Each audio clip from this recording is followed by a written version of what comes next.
तो चैप्टर पढ़ने जा रहे हैं अरिथमेटिक प्रोग्रेशन। इसमें सबसे पहले कुछ इंपॉर्टेंट टर्म्स को हम लोग समझेंगे, जिसको बोला जाता है sequence and progression.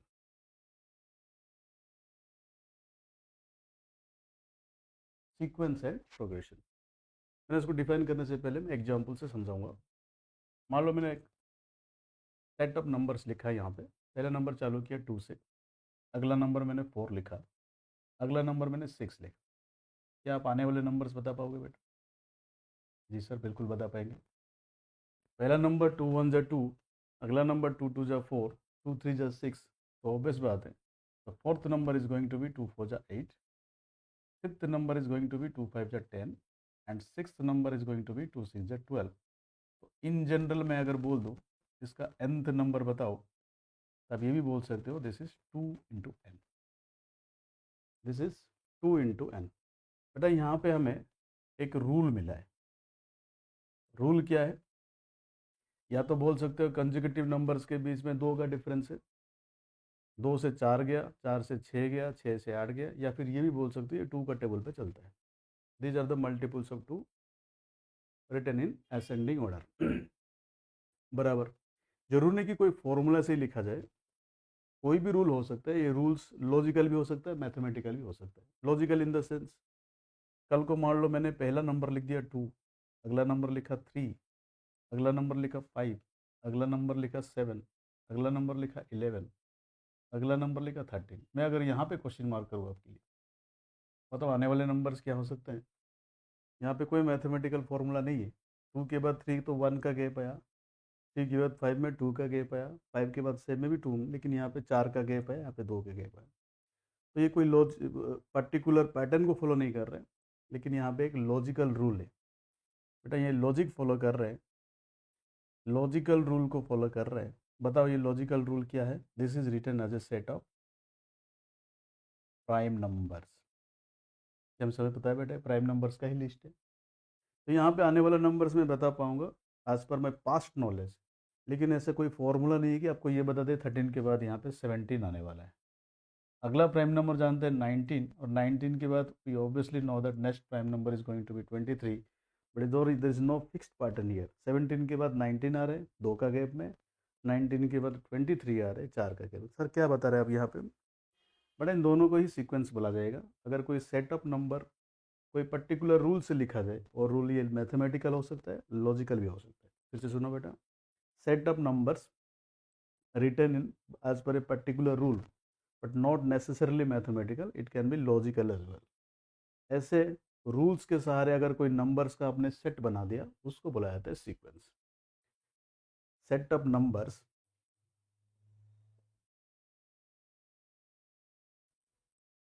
Written as per a particular rule. Remember, ये मैथमेटिकल भी हो सकता है, ये लॉजिकल भी हो सकता है। इसी सेट ऑफ नंबर्स को हम लोग सीक्वेंस बोलेंगे। तो फिर सर यहाँ पे और यहाँ पे अंतर क्या है? अगर मैं कल को आपको बोल दूँ फर्स्ट नंबर 2 है, सेकंड 3 है, third fourth fifth six, seventh number कितना है बेटा? 17। अगर मैं बोल दूँ यहाँ पे बताओ 100th नंबर कितना होगा, हमारे पास कोई ऑप्शन या कोई फॉर्मूला नहीं है। बट यहाँ पे अगर मैं बोल दूँ यहाँ पे बताओ 100th नंबर कितना होगा, आप बोल सकते हो सर हमें तो पता है जनरल टर्म का कोई भी जनरल पोजीशन का कोई भी नंबर को 2n से लिखा जाता है। तो यहाँ पे अगर किसी ने पूछा 100 टर्म कितना होगा, आप बोलोगे सर 2 इंटू 100 से ही 200 आएगा। But we don't have any such formula here, we don't have any such formula to write the nth term.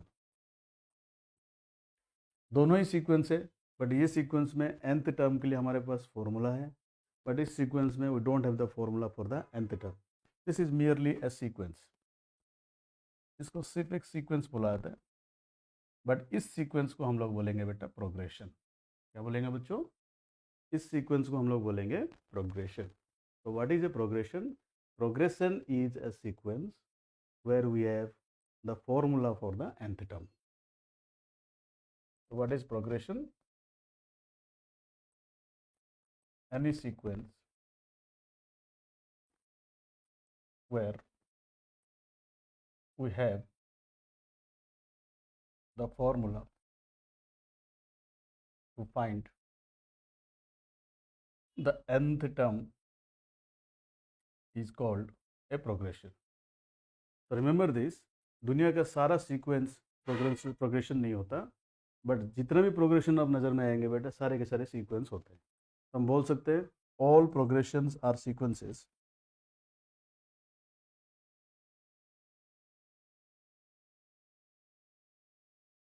But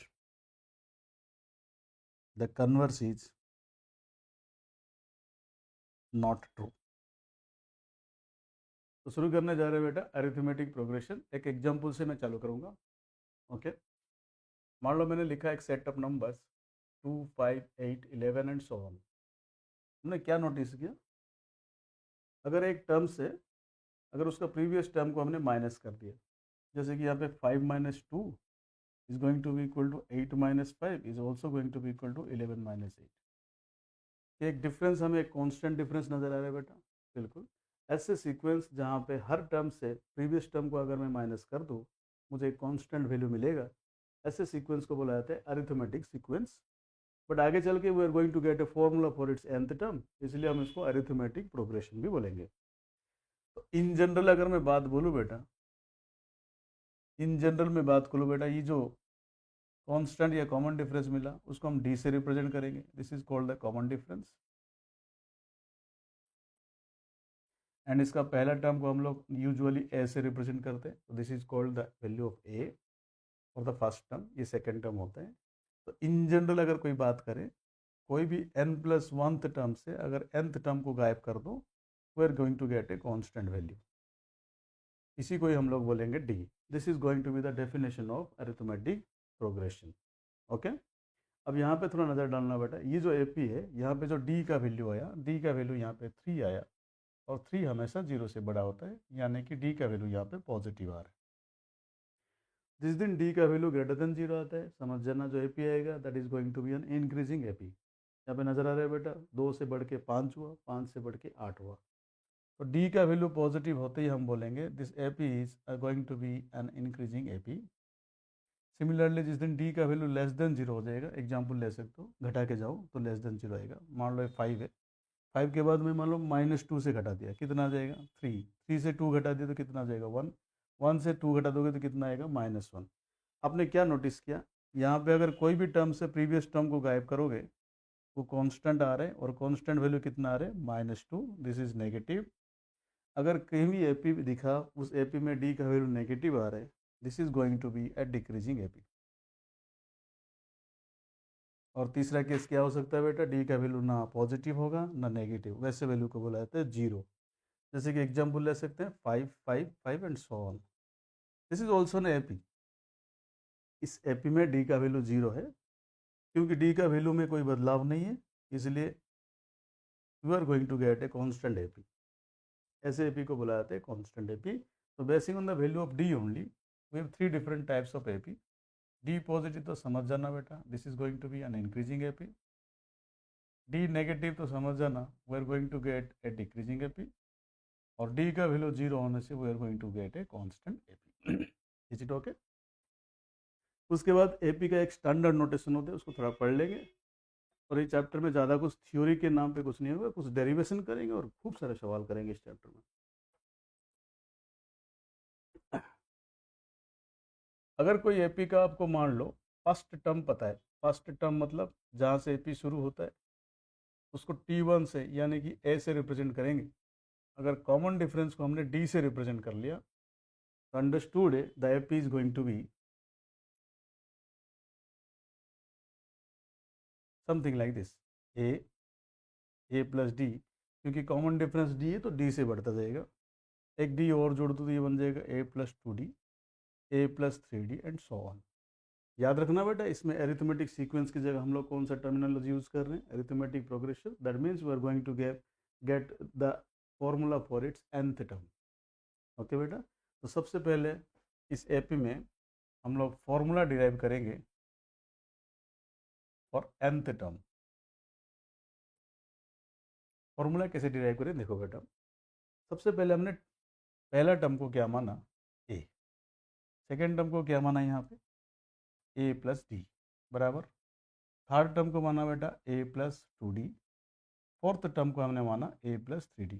formula का मतलब क्या है बेटा, कोई भी पर्टिकुलर वैल्यू आपको गिवन होगा, उस वैल्यू के सहारे आप उस टर्म को फाइंड कर लो। तो यहाँ पे जो हमें वैल्यू गिवन होता है ना, वो इंडेक्स ही होता है। यहाँ पे कितना वैल्यू गिवन है यहाँ पे, 1 2 3 और 4। तो इन्हीं नंबर्स के सहारे इन टर्म्स को आपको फाइंड करना होता है।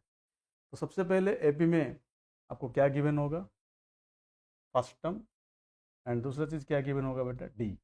D means the common difference. कोई भी एपी को लिखने के लिए हमें दो चीज़ का रिक्वायरमेंट होता है, पहला term and the common difference. बताओ बेटा, इसको मैं इस प्रकार लिख सकता हूँ, ए प्लस 1 - 1 इंटू डी। ऐसे क्यों लिखा, क्योंकि इस वन को इस फॉर्मूला में मैं यूज़ करना चाहता हूँ। अब यूज़ करूँगा तो यहाँ पे डी नाम का कोई चीज़ है ही नहीं, तो 0d है। तो 0 को लिखने का जो तरीका हुआ मेरे पास, हो गया 1 - 1। यहाँ पे कितना डी है तो देख के बताना बेटा, यहाँ पे तो 1d है। तो मैं 2 के सहारे 1 लिखूँगा तो कैसे लिखूँगा, मैं चाहता हूँ 2 को यूज़ करूँ, मैं चाहता हूँ यहाँ पे 1 आ जाए, तो 2 - 1 करना पड़ेगा। मैं चाहता हूँ कि 3 यूज़ करूँगा फॉर्मूला में, बट रिजल्ट मुझे कितना चाहिए, 2। 3 से 2 लाने का तरीका क्या होगा बेटा, 3 - 1 इंटू डी।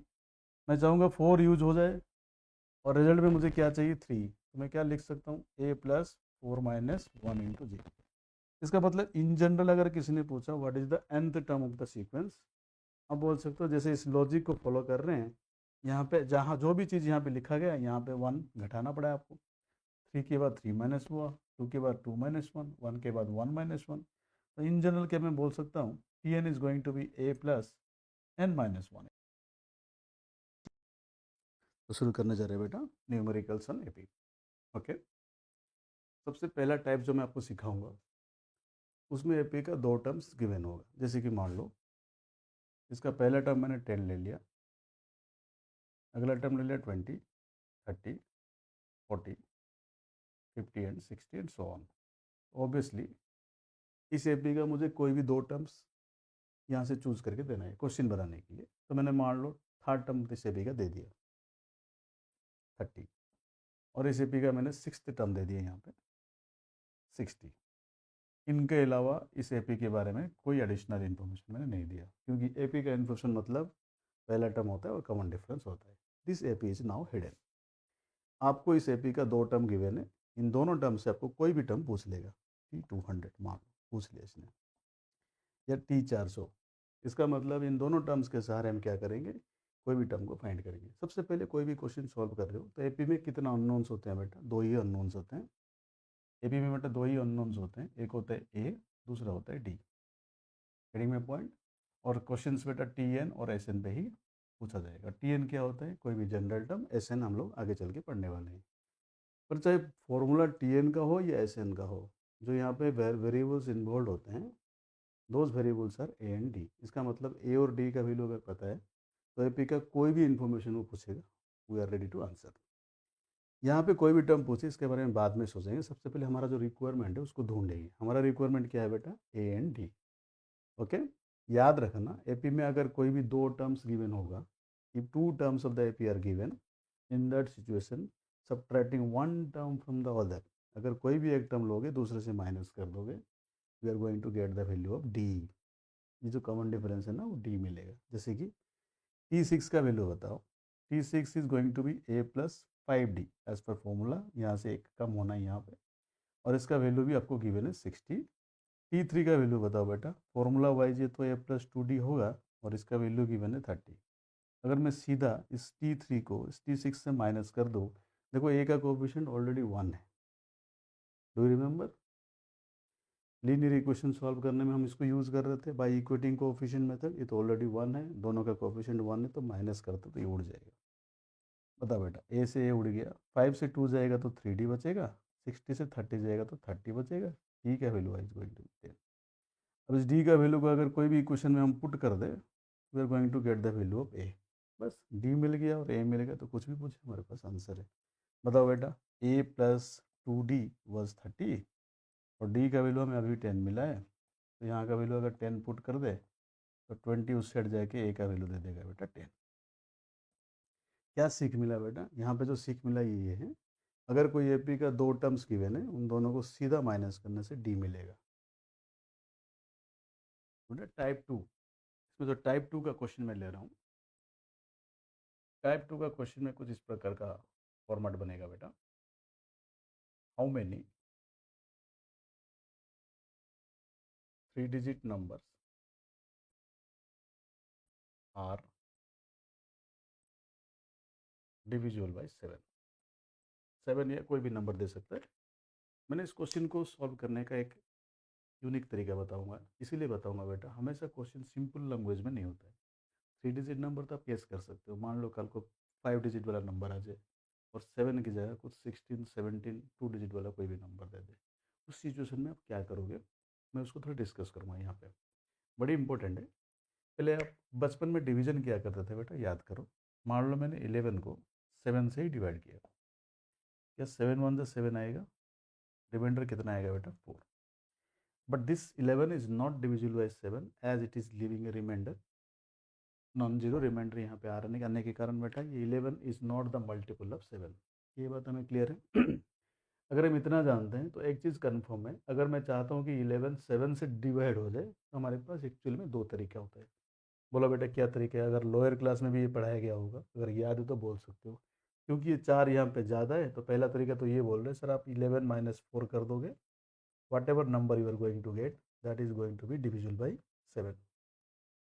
ऑब्वियसली 11 माइनस 4 खुद 7 बनेगा, 7 1 जा 7 बनेगा। सर कोई दूसरा तरीका है क्या? यस, दूसरा तरीका ये है बेटा, इस 7 और 4 का डिफरेंस भी हम क्या कर सकते हैं, इस नंबर को ऐड कर सकते हैं। इनमें क्या होता है, 11 के आसपास जो नंबर है, नियरेस्ट नंबर 11 के लेफ्ट में मैं एक नंबर मिला 7, माइनस करने के बाद ऑब्वियसली पीछे जा रहे हो तो माइनस करना पड़ेगा। 11 के आगे जाओगे तो आपको प्लस करना पड़ेगा। Getting my point?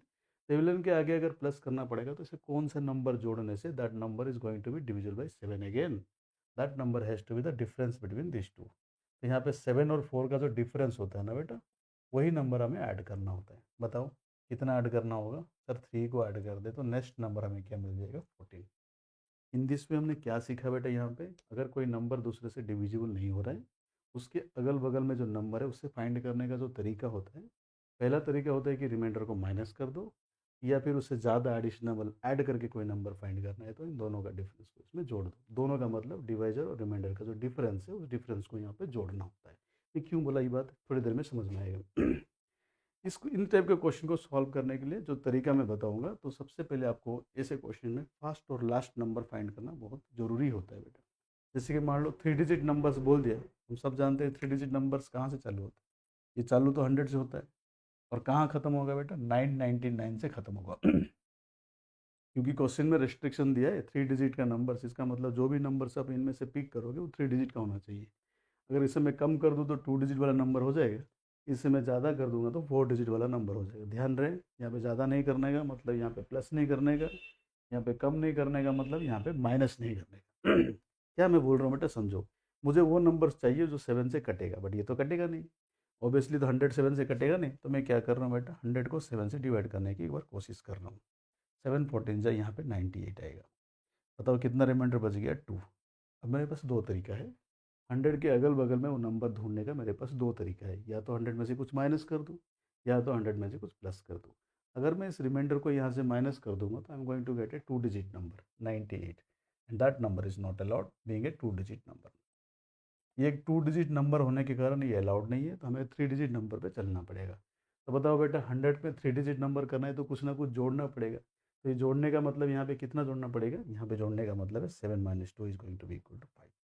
In this way I got the first number which is divisible by 7।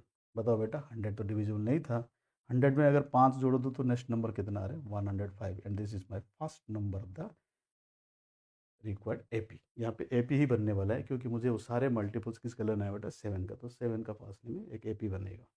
ठीक है बेटा, तो पहला नंबर कितना आ गया, 105। अब बचपन में पढ़ते थे, 7 का टेबल पढ़ रहे थे, तो क्या 7 1 जा 7, 7 2 जा 14 आ रहा था ना बेटा। इसका मतलब जो भी टेबल आप कर रहे हो वो 7 से या इसी डिवाइजर से वो जुड़ता जाएगा। तो इसका मतलब आगे जो एपी बनेगा वो कॉमन डिफरेंस डी से ही जोड़ता जाएगा, और डी का वैल्यू यहाँ पे वही होगा जो आपने डिवाइजर में लिया है। यहाँ पे डिवाइजर में क्या लिया बेटा, 7, इसका मतलब यहाँ पे डी कितना आ जाएगा, 7 आएगा। बताओ अगला नंबर कितना आएगा, 112। अगला नंबर कितना आएगा, 190, इट्स ऑल। बेटा इनसे ये तो हर एक नंबर को तो लिख नहीं पाएंगे, तो हमने इसको डॉटेड लाइन से रिप्रेजेंट कर लिया। लेकिन यहाँ पे जो किनारे वाला टर्म्स होता है दैट इज़ वेरी इंपॉर्टेंट, इसको हम लोग nth टर्म बोलेंगे तो हमें समझ में आ जाएगा शुरू से लास्ट तक कितना टर्म्स है। तो ये वाला टर्म फाइंड करना बहुत ज़रूरी होता है। 999 खुद तो 7 से नहीं कटेगा, तो इसलिए हम एक बार डिवाइड करके चेक कर रहे हैं बेटा। 999 को मैंने 7 से डिवाइड किया, 7 1 जा 7 ये 29 हुआ, 7 4 जा 28, ये हुआ 9, 7 2 जा 14, बच गया 5। अगेन अभी मेरे पास दो तरीके हैं। क्या दो तरीका है? या तो मैं इस 5 को यहाँ से माइनस कर दूँ, या तो मैं 7 माइनस 5 का डिफरेंस को ऐड कर दूँ। ऐड करना अलाउड नहीं है, ऐड करेंगे तो 4 डिजिट नंबर हो जाएगा, इसलिए मुझे माइनस ही करना होता है, क्योंकि बेटा 3 डिजिट को रिटर्न करना पड़ेगा। यहाँ पे लेफ्ट में आ सकता हूँ बट यहाँ से राइट में नहीं जा सकता हूँ। Getting my point? तो बेटा बेटा 990 से क्या माइनस कर दो? माइनस करना होता है तो रिमाइंडर माइनस करना होता है। So 999 is obviously not divisible. 5 को माइनस करेंगे तो this is going to be 994। इस एपी का दो चीज़ हम ऑलरेडी मेरे पास आ चुका है बेटा। पहला चीज़ है बेटा ए इज 105, डी कितना आया 7। Now we are asked to find the number of 3 digit numbers, number of 3 digit numbers which are divisible by AP. I mean to say the number of terms in the AP which are divisible by 7. तो बेटा इसको find करने के लिए अब तो मैं general तरीका सिखाऊंगा, क्योंकि इसको टीएन से इक्वल करेंगे और वैल्यू फाइंड करेंगे। थोड़ी देर बाद में इसका एक शॉर्टकट फॉर्मूला बोलेंगे जिसको आप यूज में ले सकते हो। जैसे कि मान लो ये तो समझ में आ गया होगा, तो यहाँ से मिटा दिया। हम जानते हैं बेटा let it be equal to T. T मतलब ये फर्स्ट टर्म, ये सेकंड टर्म, ये थर्ड टर्म। अगर ये nth टर्म है तो एपी में कितना टर्म्स होगा? n टर्म्स ही होगा। जो बेटा इस टर्म का पोजीशन होगा ना वो एपी का नंबर ऑफ टर्म्स होता है। अगर लास्ट टर्म nth टर्म हो गया तो एपी में कितना टर्म्स होंगे? यहाँ पे n नंबर ऑफ टर्म्स होंगे। तो मैंने टीएन को मान लिया 994। इन दिस वे अगर मुझे n का वैल्यू पता चल गया तो एक्चुअल में मुझे number of terms in the AP पता चल रहा है बेटा। बताओ, ये होगा a plus n minus 1 into D, कितना आया? 994। ए बेटा वैल्यू हम जानते हैं 105 होता है। n माइनस 1, n तो सॉल्व करना है, into 7 is going to be 994। This is 4। तो n minus 1 into 7 is equal to 994 minus 105। बताओ बेटा 994 से अगर 105, 900 से 100 गया तो 800 हुआ, 94 से 5 गया तो 89। तो this is going to be 889। तो n माइनस 1 का वैल्यू 7 डिवाइड करूँगा उस साइड जाके। 7 से डिवाइड किया बोलो बेटा, 7 से डिवाइड किया तो 7 12 जो होते हैं 84, तो यहाँ पे 12 पुट किया तो बच गया 4। 49 से 7 7 जो 49।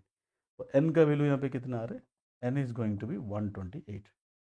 ये तो बेटा थोड़ा सा लेंथी प्रोसेस था इस क्वेश्चन में n का वैल्यू को फाइंड करने के लिए। आपको मैं जो तरीका बता रहा हूँ वो ये है, आप इन दोनों का डिफरेंस ले लेना। क्या बोल रहा हूँ बेटा? यहाँ पे n फाइंड करना है, नंबर ऑफ टर्म्स। अगर मुझे लास्ट एक्सट्रीम टर्म्स पता है और डी पता है तो सीधा ये फॉर्मूला यूज़ करोगे आप। इसको एल बोला जाता है बेटा। एल मतलब लास्ट टर्म। लास्ट टर्म से आपको पहला टर्म को माइनस करना होता है, डी से डिवाइड करना होता है, जो भी वैल्यू आएगा उसको 1 जोड़ना होता है। इसे सुनो क्या बोला? नंबर ऑफ टर्म्स के लिए हम क्या करेंगे? एल माइनस ए, एक्सट्रीम टर्म का डिफरेंस को डी से डिवाइड करेंगे और 1 जोड़ देंगे। सर ये फॉर्मूला आप कहाँ से लें? बेटा यही फॉर्मूला है, देख लेना। हमारा एक्चुअल फॉर्मूला क्या था? A plus N minus 1 into D equal to क्या था बेटा? यहाँ पे एल लिखा। इस ए को उधर लेके माइनस करोगे तो ये हो जाएगा N minus 1 into D equal to L minus A. तो बताओ बेटा एन माइनस 1 कितना आ जाएगा? L minus A by D. 1 को उधर ले लेंगे तो एन का वैल्यू आ जाएगा L minus A by D plus 1। आप चाहे तो इस फॉर्मूला को यूज़ कर सकते हो, क्योंकि कॉम्पिटिटिव लेवल्स एग्जाम में 1-2 सेकंड काफ़ी इंपॉर्टेंट होता है। बट आप चाहे तो ऐसे भी कर सकते हो, क्योंकि बोर्ड एग्जाम है तो ऐसे ही सॉल्व करना है। But L minus A by D एक बार करके देख लो। 994 माइनस 105 बाई डी 7 प्लस 1, ये तो ऑलरेडी फाइंड कर चुके हैं। ये 89 बाई 7 कितना आएगा? 127। 127 plus 1 is going to be 128। Type 3 पढ़ रहे थे एपी में, और इसका टाइटल है बेटा मिडिल टर्म या फिर टर्म्स ऑफ एन एपी। चलिए इसको समझ रहे थे।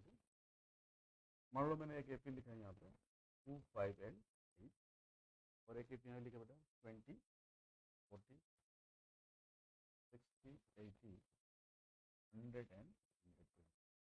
क्या बोल सकते हो number of terms in this AP? कितना टर्म्स है यहाँ पे? तो यहाँ पे n का वैल्यू 3 है and 3 is an odd number. यहाँ पे बताओ number of terms n equal to 6 और 6 इज एन इवन नंबर। अब सबसे पहले ये समझो मिडिल टर्म क्या होता है। मिडिल टर्म का मतलब है आप ऐसे टर्म को फाइंड कर रहे हो जो इस एपी को एग्जैक्टली दो पार्ट्स में स्प्लिट कर दे। स्प्लिट करने का मतलब है इसका राइट हैंड साइड आपको जितना टर्म्स दिखेंगे लेफ्ट हैंड साइड भी उतना ही टर्म्स दिखेंगे। यहाँ पे साफ साफ पता चल रहा है बेटा 5 is going to be the middle term of the AP. Right hand side आपको एक एलिमेंट या एक टर्म दिखा, लेफ्ट हैंड साइड भी आपको एक टर्म दिखा। ओके, तो वी कैन से दैट इसका रैंक बताओ T2। T2 is the middle term. और T2 का वैल्यू बताओ बेटा, T2 का value is 5। This is the concept. अगर n का वैल्यू ऑड हो गया आपको एक ही टर्म मिलेगा जो एपी को दो पार्ट्स में डिवाइड कर ले। यहाँ पे आ जाओ, मान लो मुझे लग रहा है कि मैं 80 को मान लूँ तो यहाँ पे मुझे दो एंट्री दिखेंगे और यहाँ पे तीन एलिमेंट्स दिख रहे हैं।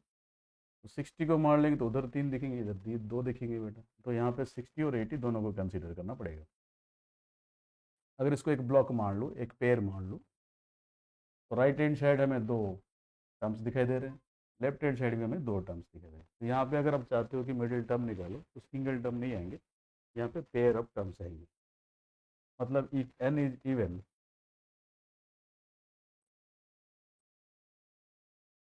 we will have a pair of middle terms.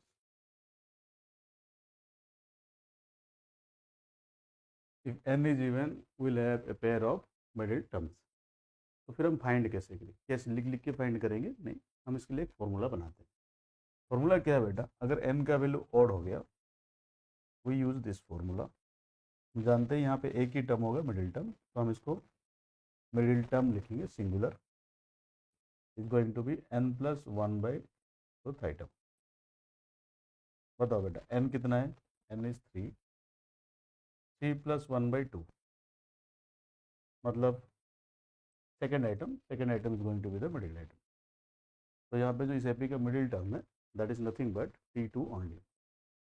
अब T2 आ गया तो उसके बाद कभी कभार इसका वैल्यू भी पूछा जाता है क्वेश्चन में। वैल्यू फाइंड करने के लिए हम जनरल एपी का फॉर्मूला यूज़ करेंगे। यहाँ पे तो ए भी गिवन होता है और डी भी गिवन होता है, क्योंकि पूरा एपी गिवन है यहाँ पे। तो हम करेंगे क्या बेटा, इस एपी में फॉर्मूला लगाएंगे T2 का। T2 का जो फॉर्मूला होता है वो होता है ए प्लस डी। ए का वैल्यू 2 है, डी का वैल्यू बेटा यहाँ पे 3 है। तो this is going to be the middle term of the AP which splits the AP into two equal parts as per the number of terms. Clear? यहाँ पे आ जाओ, अगर मैं इस एपी की बात करूँ या तो n का वैल्यू क्या आ गया, इवन आ गया, तो हमें ये टर्म भी फाइंड करना होता है और ये टर्म भी फाइंड करना होता है। यहाँ पे बताओ बेटा ये थर्ड पोजीशन में है और थर्ड पोजीशन 6 का क्या होता है, आधा होता है। तो हम जनरल बात कर रहे हैं यहाँ पे। ये जो थर्ड है वो 6 का कितना होता है, आधा होता है। बस इसी को कंसंट्रेट करो, ये तो इसके बगल में है ना बेटा, इसके बगल में आपको फॉर्मूला रटना नहीं है। बस ये वाला कैसे फाइंड करोगे, n को 2 से डिवाइड करके फाइंड करेंगे। थ्री में पॉइंट। तो यहाँ पे जो मिडिल टर्म्स होते हैं वो दो होते हैं obviously. If n is even we will have two middle terms, and what are they? First one is going to be 6/2। आप नोटिस कर रहे हो बेटा, थर्ड आइटम जो है 6/2 से मिल रहा है। तो पहला टर्म जो होगा वो होगा n/2 टर्म। इसके लिए कोई फॉर्मूला रटने की जरूरत नहीं है बेटा। ये थर्ड होगा तो ये फोर्थ होगा, ये फिफ्थ होगा तो ये सिक्स्थ ही होगा, ये सेवन्थ होगा तो ये एट्थ होगा। बोलने का मतलब है ये जितना भी होगा उससे एक ज़्यादा ही होगा। ये अगर ज़्यादा होगा तो ये क्या होगा, n/2 के बाद एक और जोड़ना पड़ेगा। जो भी n/2 का वैल्यू उसमें 1 जोड़ देना है आपको। यहाँ पे जो भी n/2 का वैल्यू आया इस उसमें 1 ऐड कर दोगे तो नेक्स्ट टर्म में चले जाओगे। This term is the second middle. जैसे यहाँ पे इस फॉर्मूला को यूज़ करते हैं। n का वैल्यू कितना है बेटा, 6। यूज़ करो 6/2 दैट इज थर्ड टर्म। एक टर्म तो ये हुआ और थर्ड टर्म का मतलब क्या होता है, T3। जड़ी में पॉइंट T3 का वैल्यू भी फाइंड कर सकते हो। तो वैल्यू कितना है, a प्लस 2d। ए कितना है यहाँ पे 20, 2 इंटू डी। डी का वैल्यू हमने क्या लिया है, 20 ही लिया है। तो बताओ बेटा 40 प्लस 20 से कितना देगा, 60। ऑब्वियसली मेरा जो आंसर था वो 60 था, लेकिन ये पहला टर्म है। सेकंड मिडिल टर्म को कैसे फाइंड करेंगे, आपके पास दो चॉइस है। ये फाइंड करने के बाद आपको डी का वैल्यू तो पता है, डी सीधा ही जोड़ दो। 60 प्लस 20 से कितना आ जाएगा, 80। नहीं सर इसके लिए भी फॉर्मूला यूज़ करेंगे, कोई दुख की बात नहीं बेटा। फॉर्मूला यूज़ करेंगे तो क्या करेंगे, n/2 का वैल्यू कितना आ गया, n/2 का वैल्यू आ गया 3, थर्ड टर्म। या फिर यहाँ पे फॉर्मूला डायरेक्टली पुट करना, n का वैल्यू फिर से पुट करो 6, 6/2 plus 1, 6/2 is 3, 3 plus 1 is 4, so this is going to be T4. Okay बेटा, 3 plus 1 है, fourth term is going to be the second middle term of the FE. और fourth term find करने का क्या तरीका होता है, सही होता है a+3d। a+3d हम जानते हैं, या तो 60 से 20 से जोड़ दे, या फिर a और d दोनों का वैल्यू को यहाँ पे सब्सटीट्यूट कर दे। सब्सटीट्यूट करने के बाद will get the value of 80। Okay, इस पर कुछ क्वेश्चन करेंगे तो दैट कॉन्सेप्ट ज़्यादा क्लियरिटी के साथ समझ में आए, क्योंकि एपी तो इतना सिंपल देगा नहीं, तो गिन के बता देंगे ना बेटा। इसको समझाने के लिए मैंने एक छोटा सा एग्जाम्पल लिया, ठीक है।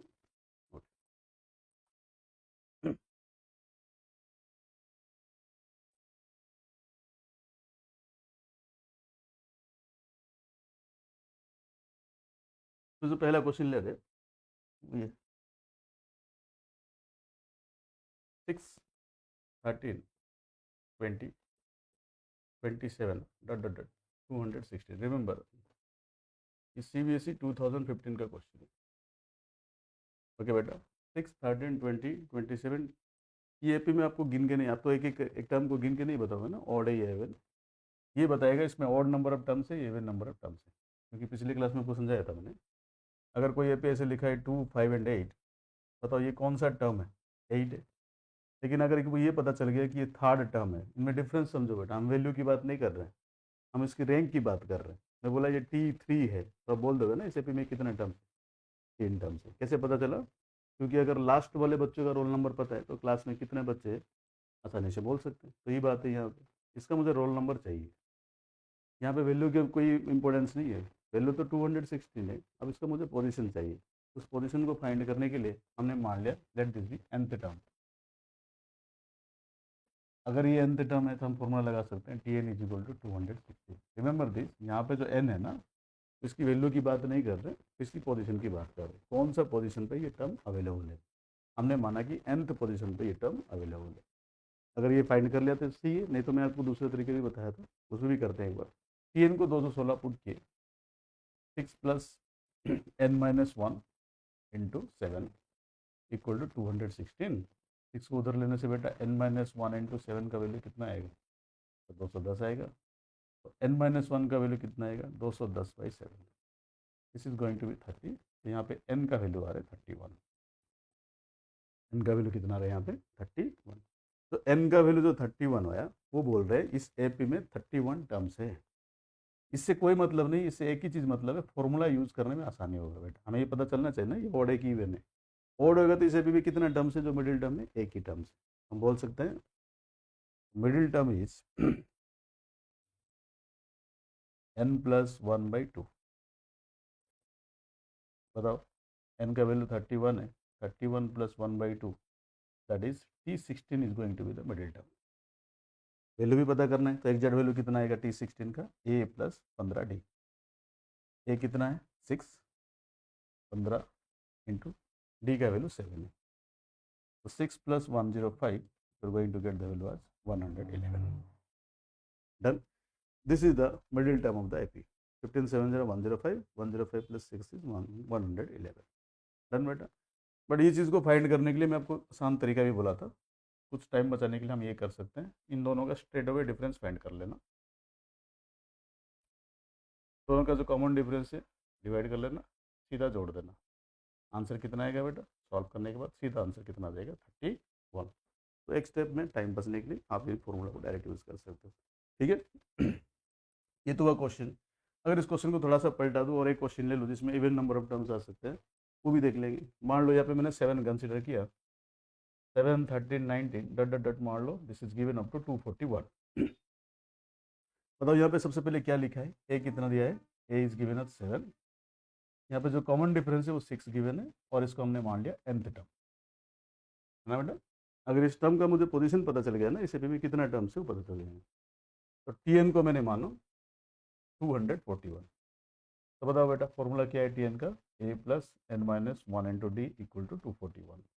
ए का वैल्यू बताओ 7 है, n-1 बोले तो डी का वैल्यू कितना है बेटा 6 इक्वल टू 241। तो 7 उस साइड माइनस करना, n-1 into 6 is going to be 234। n-1 का वैल्यू कितना आएगा 234/6। 6 3 जा 18, तो 5 बचा 54 से 6 9 जा 54। n का वैल्यू यहाँ पे आ रहा है 40। इसका वैल्यू से कोई मतलब नहीं है, ये हमें बस इंडिकेट करेगा कि इसमें मिडिल टर्म है या मिडिल टर्म से। मिडिल टर्म से तो फॉर्मूला लगाने में यूज़ करेगा और कुछ नहीं। n का वैल्यू 40, n का वैल्यू 40 आते हम जज कर लेंगे इवन नंबर है। इवन नंबर है तो यहाँ पे एक मिडिल टर्म नहीं, यहाँ पे पेयर ऑफ मिडिल टर्म्स होंगे। ठीक है बेटा, क्योंकि n का वैल्यू 40 आया, अब मिडिल टर्म नहीं, हम क्या बोलेंगे बेटा, देयर आर मिडिल टर्म्स। और मिडिल टर्म्स क्या आएंगे, पहले तो मैं बोला था n/2 पे आता है, और दूसरा n/2 + 1th टर्म होता है। आप इस फॉर्मूला को रटो या ना रटो, उसकी कोई रिक्वायरमेंट नहीं है। एक बार में पता n/2 पता चल गया, मान लो 16 है तो 17 ही होगा ना, उसके बगल में होता है ये। बोलो 40/2 मतलब ये this is going to be the 20th term, यानी कि T20 is the middle term here and this is going to be T21। Remember, ये 20 आया तो ये 21 ही होगा, उसके बगल में है बेटा। T20 को फाइंड करना बस। यहाँ पे T20 का फॉर्मूला क्या लगाएंगे, a + 19d। a is how much, a का वैल्यू तो हमने लिया है 7 + 19 into 6, 7 + 140, this is going to be 121। अगर ये 121 है, 6 से चल रहा है बेटा कॉमन डिफरेंस, तो अगला टर्म क्या आ जाएगा 127 आ जाएगा। तो शुरू करने जाए बेटा, टाइप 5 में हम लोग पढ़ रहे हैं selection of terms in an AP. ये क्या होता है, आपको मान लो एपी का कोई भी 3 टर्म्स को फाइंड करने के लिए बोल देगा। जैसे कि एक एग्जांपल में लेते हैं, क्वेश्चन बनता है कैसे, पहले वो समझते हैं। 2 4 6 में एपी का 3 टर्म आपको गिवन होता है, और इन्हीं टर्म्स को आपको फाइंड करने के लिए बोलेगा, और without giving the terms directly वो आपको कंडीशन दे देगा। हमें पता है बेटा एपी में सिर्फ 2 ही अननोन होते हैं, एक होता है ए और दूसरा होता है बेटा डी। ए और डी का अगर पता कर लेंगे, हमें कितने भी टर्म्स इस एपी में फाइंड कर सकते हैं। तो इसको फाइंड करने के लिए यहाँ पे कोई ना कोई कंडीशन दिया रहेगा, और वेरिएबल कितना है, 2 वेरिएबल है। तो 2 वेरिएबल को सॉल्व करने के लिए हमेशा क्वेश्चन में 2 कंडीशन गिवन होता है, और कंडीशंस के तो होते हैं मैथमेटिकल कंडीशंस। ओके, तो इनमें से जो पहला कंडीशन होता है वो सम के ऊपर होता है बेटा। इनका एक्चुअल में क्वेश्चन में सम दे दिया जाएगा, मतलब 2 4 और 6 का सम क्या 12 आता है। और दूसरा कंडीशन कुछ भी दे सकते हैं, और सिंप्लिसिटी हम लोग ये कंडीशन को प्रोडक्ट में ले लेते हैं। बट ये कन्फर्म में सम तो गिवन ही होगा क्वेश्चन में, और दूसरा कोई ना कोई मैथमेटिकल कंडीशन देना चाहिए, और दूसरा कंडीशन ये प्रोडक्ट दे देते हैं। मतलब बेटा यहाँ पे अगर प्रोडक्ट कर ले 2 4 इंटू 6, क्या ये 48 आ रहा है। These are the 2 conditions that will be given in the question. From these conditions you have to solve and find the terms of the AP, that is 2 4 and 6. Okay बेटा, तो इसको एक बार मैथमेटिकल फॉर्मेट में लेके, जैसे question किस format में आएगा। क्वेश्चन इस प्रकार बनते हैं बेटा, 3 terms in an AP are such that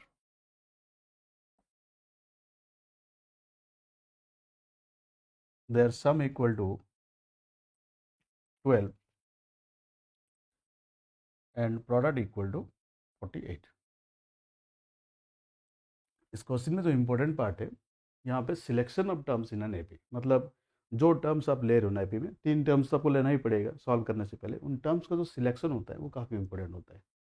यहाँ पे हम क्या करते हैं, थोड़ा सा चालाकी करते हैं, इन वेरिएबल को हम रिड्यूस करने के लिए कोशिश करेंगे सबसे पहले।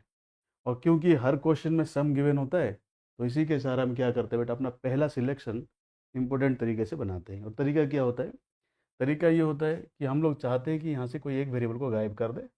हमने कोशिश किया डी को गायब करने के लिए, एक ही कंडीशन से एक ही वेरिएबल को गायब करने के लिए हमने डी का एलिमिनेशन कोशिश कर रहे हैं। ठीक है बेटा, तो डी का एलिमिनेशन कैसे करेंगे। डी का एलिमिनेशन कोशिश करने से पहले, क्योंकि 3 टर्म है, डी कैंसिल होगा, एक में प्लस होगा और एक में माइनस होगा। तो हम लोग करते हैं बेटा, एक टर्म को माइनस दे देते हैं और एक टर्म को प्लस दे देते हैं, और बीच में एक टर्म बच जाएगा तो उसको हमने ए मान लिया। तो हमारा जो एपी का 3 टर्म्स आ जाएंगे, वो आ जाएंगे बेटा a - d, a और a + d। इस प्रकार टर्म सिलेक्ट करने से फ़ायदा क्या होगा, प्लस डी से माइनस डी कैंसिल हो जाएगा। ओके बेटा, जब भी हम इसका सम काम में लेंगे, इस सम में डी कैंसिल हो जाएगा, सिर्फ ए बचेगा। ए बचने का मतलब है ए इज गेटिंग सॉल्व्ड। तो मतलब एक कंडीशन को यूज़ करते ही एक वेरिएबल को अपने गायब कर दिया, दूसरा कंडीशन के लिए दूसरा वेरिएबल रेडी हो जाएगा। तो हम इस प्रकार क्यों करते हैं, अगर a + d, a + 2d, वो भी तो चलेगा, बिल्कुल चलेगा, उसमें भी चलेगा, वो अप्रोच थोड़ा लेंथी हो जाएगा क्योंकि आपको लीनियर इक्वेशन बनाना पड़ेगा, फिर लीनियर इक्वेशन को सॉल्व करना पड़ेगा। उससे बेटर तरीका क्या होता है, आप एपी का टर्म्स को ऐसे सिलेक्ट करो जिससे वेरिएबल एक एक कंडीशन से गायब हो जाए। ठीक है बेटा, तो हमने एपी का टर्म्स कैसे सिलेक्ट किया, ए minus d, a plus D, इसमें माइनस इसमें प्लस क्यों लिया, क्योंकि प्लस डी को माइनस डी कैंसिल करेगा, क्योंकि 3 टर्म था, एक टर्म को विदाउट डी रखना पड़ा मुझे। अगर ये इवन टर्म्स हो जाएगा तो क्या करेंगे वो देखेंगे थोड़ी देर बाद, लेकिन ऑड में आपको समझ में आना चाहिए। ऑड में क्योंकि सिमेट्रिकल डिस्ट्रीब्यूशन होता है, इस एलिमेंट की तरफ हमने इस तरफ का प्लस ले लिया और इस तरफ, और यहाँ पे कॉमन डिफरेंस कितना आ रहा है बताओ। यहाँ पे एक चीज़ ध्यान रखना बेटा, यहाँ पे कॉमन टर्म जो पहला टर्म को हम लोग ए मानते हैं, वो आदत होता है बच्चों का, यहाँ पे कॉमन पहला टर्म ए नहीं होगा, पहला टर्म ये होगा ए माइनस डी। पहले तो वो समझना पड़ेगा क्योंकि हमने इस प्रकार एपी को सेट किया है, a minus d, a plus d, तो first term is going to be a minus d not a. दूसरी बात है बेटा, यहाँ पे जो कॉमन डिफरेंस है वो कॉमन डिफरेंस कितने का आ रहा है, इन दोनों का डिफरेंस ले लो, आपको पता चल जाएगा डी। डी में पॉइंट, तो एपी का मुझे कॉमन डिफरेंस समझ में आ रहा है, यहाँ पे डी है, और टर्म वन समझ में आ रहा है वो है ए माइनस डी। हमने पहला कंडीशन को यूज़ करना है। पहला कंडीशन यहाँ पे दिया है, sum of the terms are, sum of the term is equal to 12, तो यूज़ करते हैं बेटा, a minus d plus a plus d, इसका वैल्यू 12 दिया है, डी और डी कैंसिल, तो 3a का वैल्यू 12 आ रहा है, तो a का वैल्यू कितना आएगा 4। जैसे ही मैंने सम को यूज़ किया, एक वेरिएबल ही गायब हो गया in the name of D. उससे फ़ायदा क्या होगा, इमीडिएटली एक इक्वेशन से आपने एक ही वेरिएबल को सॉल्व कर दिया, तो वेरिएबल डी को सॉल्व करने के लिए हमारे लिए दूसरा कंडीशन काफ़ी होगा। हम क्या कर रहे हैं बेटे, यहाँ पे कंडीशन चेक यानी प्रोडक्ट को यूज़ कर रहे हैं। फिर प्रोडक्ट का वैल्यू गिवन है 48, हम लिखेंगे a minus d into A plus d equal to 48 बराबर। अब इसको सॉल्व करेंगे, तो थोड़ा सा ए का वैल्यू हर जगह पुट मत किया करो, थोड़ा सा इक्वेशन को सिंप्लीफाई किया करो, जितना कंडेंस कर सकते हो कर लो, उसके बाद वैल्यू में सब्सटीट्यूट करोगे। बेटा ए प्लस डी और ए माइनस डी का फॉर्मूला हम सबको पता है, ये बनता है a square minus d square and the value is 48, and a का वैल्यू आप ऑलरेडी फाइंड कर चुके हो, दैट इज 4।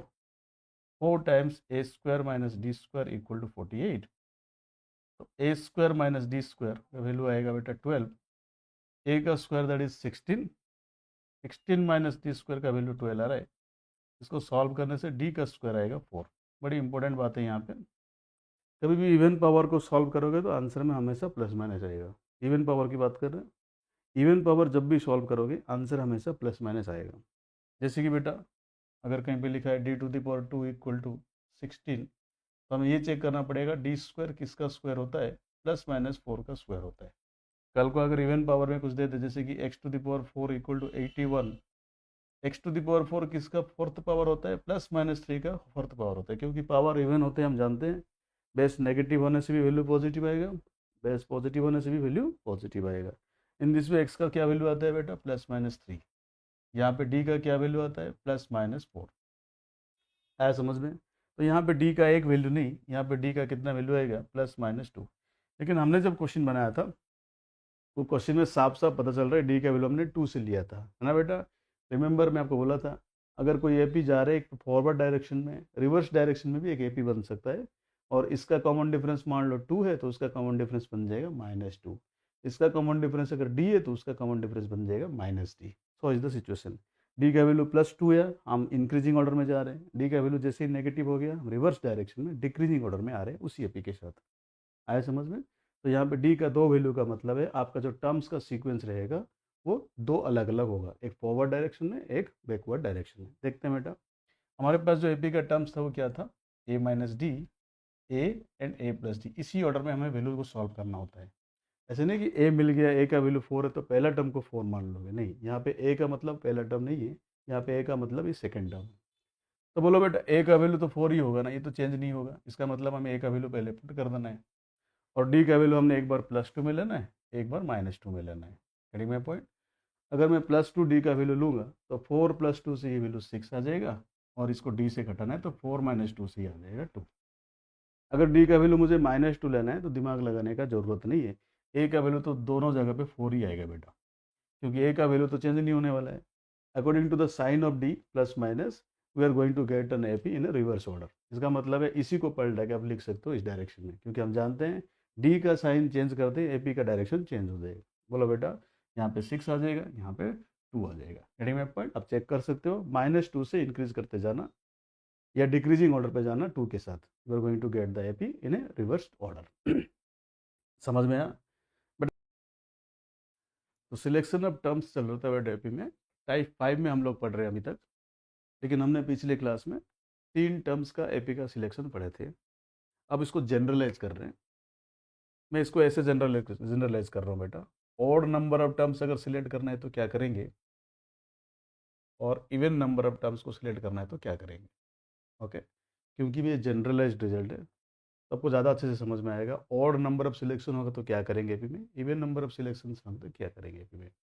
ऑड का तो हम लोग देख चुके थे, क्योंकि हमने 3 का एग्जाम्पल लिया था, वहाँ पे एपी का सिलेक्शन कैसे होता है बेटा। क्योंकि डी को कैंसिल करना होता है, तो एक साइड हमने प्लस डी, एक साइड हमने माइनस डी कर दिया। जब सम में तीनों को कंसीडर करेंगे, डी और डी एक दूसरे को कैंसिल कर देंगे।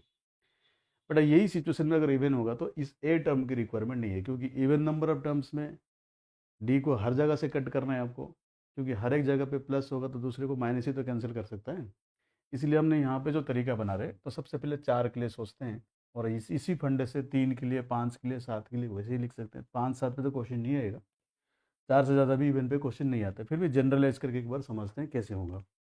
इवन नंबर ऑफ टर्म्स अगर दे दिया, मान लो बेटा 4 टर्म्स दिया है, क्योंकि इवन नंबर ऑफ टर्म्स है तो डी एक जगह माइनस रख लेंगे और एक जगह प्लस रख देंगे। और यहाँ पे बच्चे एक्चुअल में क्या गलती करते हैं मैं बताऊंगा, क्योंकि हमारा आदत होता है ना बेटा, एपी का जो कॉमन डिफरेंस होता है वो डी होता है। यहाँ पे बेटा कॉमन डिफरेंस डी था, फॉरवर्ड डायरेक्शन में यहाँ पे कॉमन डिफरेंस क्या था बेटा, डी।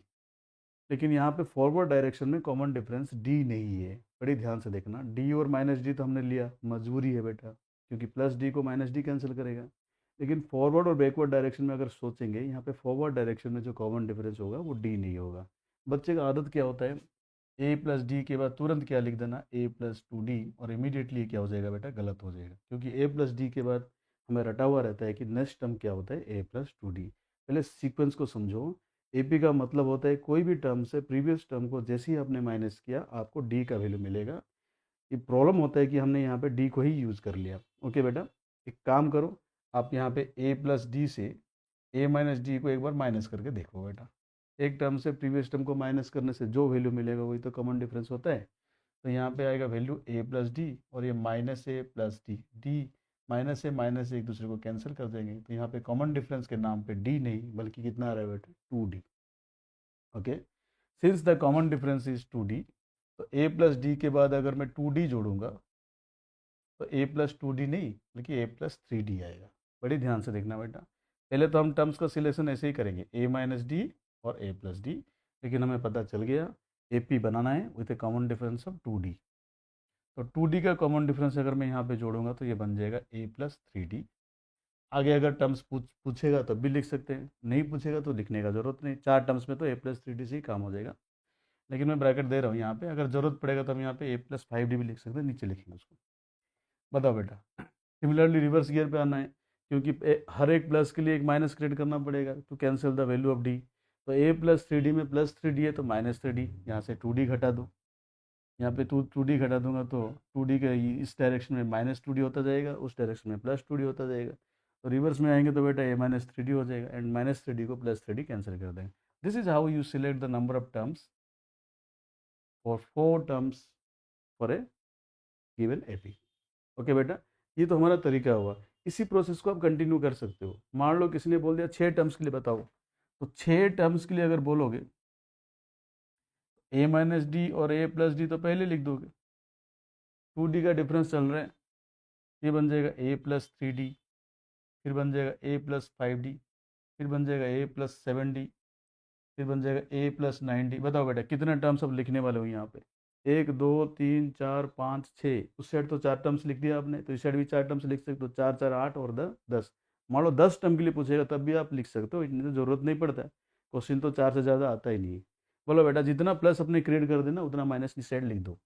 कि हमने प्लस 3D लिखा उसके लिए -3D लिखेंगे, कि हमने प्लस 5D लिखा उसके लिए -5D लिखेंगे, या प्लस 7D लिखा -7D लिखेंगे, या प्लस 9D लिखा ये -9D लिखेंगे। सिमिलरली यहाँ पे भी आ सकते हो बेटा। कल को मान लो 5 टर्म लिखने हैं, फिर मैं जानता हूँ ऑड टर्म है तो एक टर्म तो ए लेना ही पड़ेगा, और यहाँ पे कॉमन डिफरेंस डी से चलता है, आगे डी बढ़ा के जाना पड़ेगा, ए plus D, a plus 2d, 5 term लिख रहे हैं तो यहाँ तक 5 टर्म हो जाएगा बेटा, 2 इधर 2 इधर। जो जो टर्म्स अपने डी के साथ क्रिएट किया उसी को माइनस में लिख दो, ए माइनस डी और a minus 2d। This is how you can select 5 terms for a given AP. Similarly 7 के लिए भी लिख सकते हैं, 9 के लिए भी लिख सकते हैं, 11 टर्म्स पूछेगा तब भी लिख सकते हैं, provided we know the idea. हमें पता होना चाहिए ऑड के लिए जो कॉमन डिफरेंस होता है वो डी होता है, और इवन के लिए जो कॉमन डिफरेंस होता है वो 2d होता है। Getting my point? तो 4 टर्म्स पे क्वेश्चन करते हैं यहाँ पे।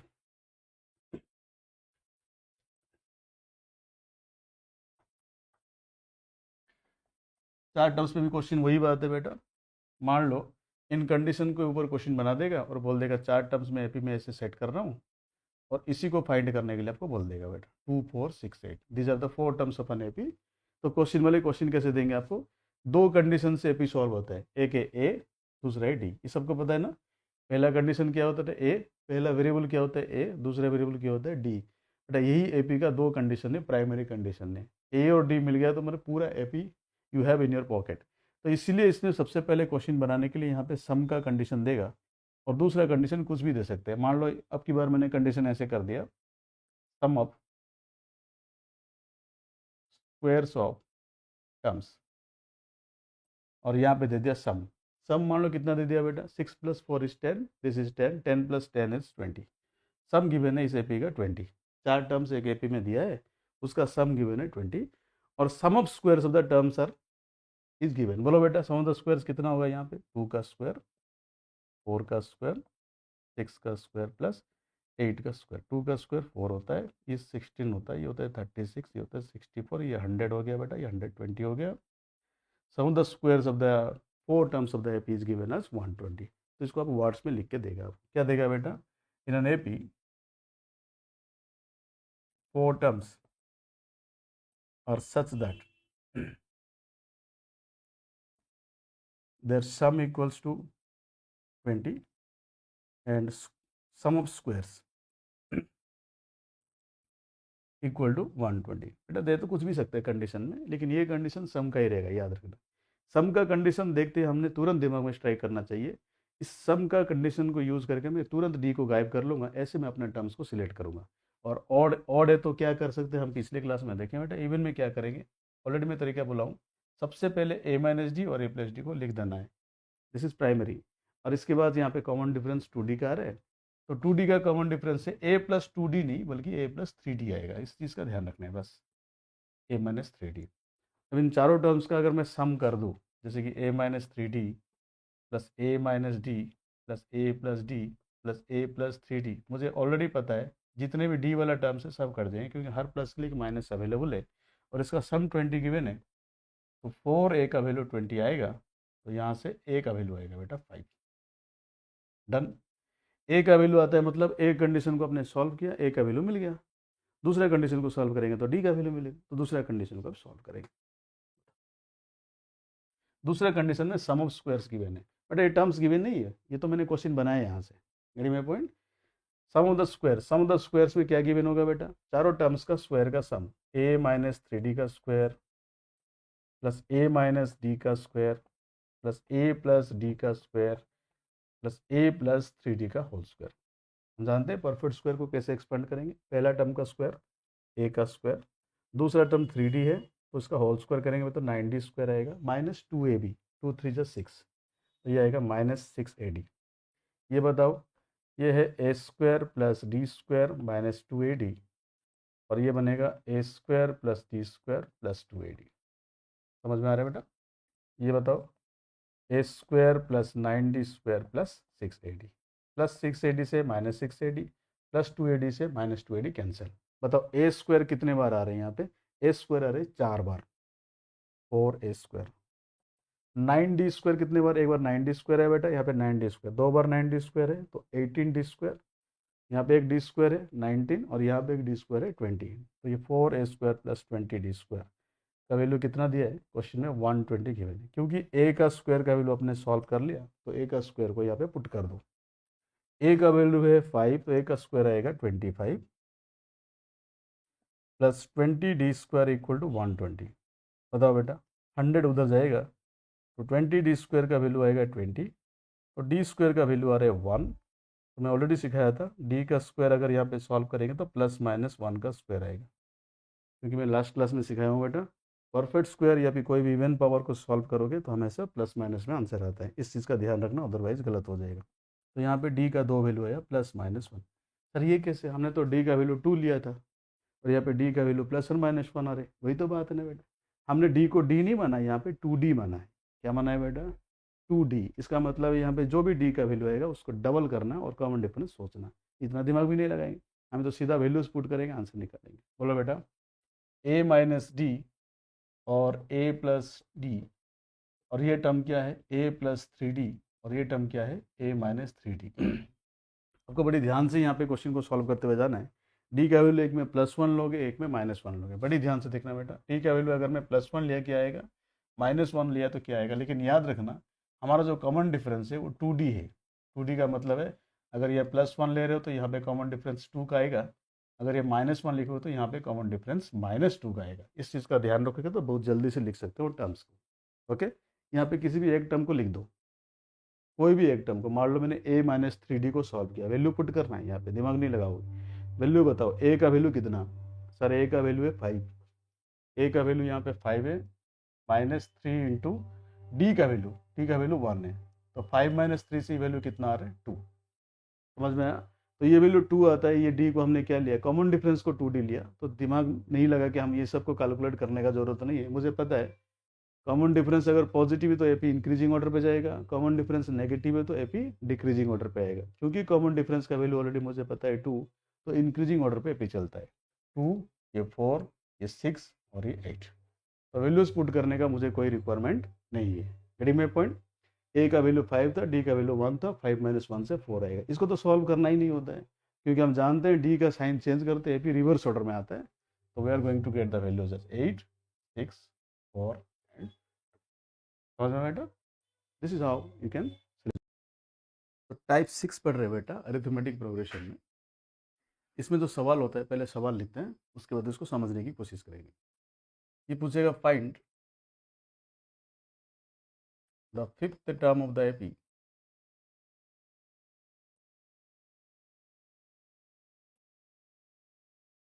From the end.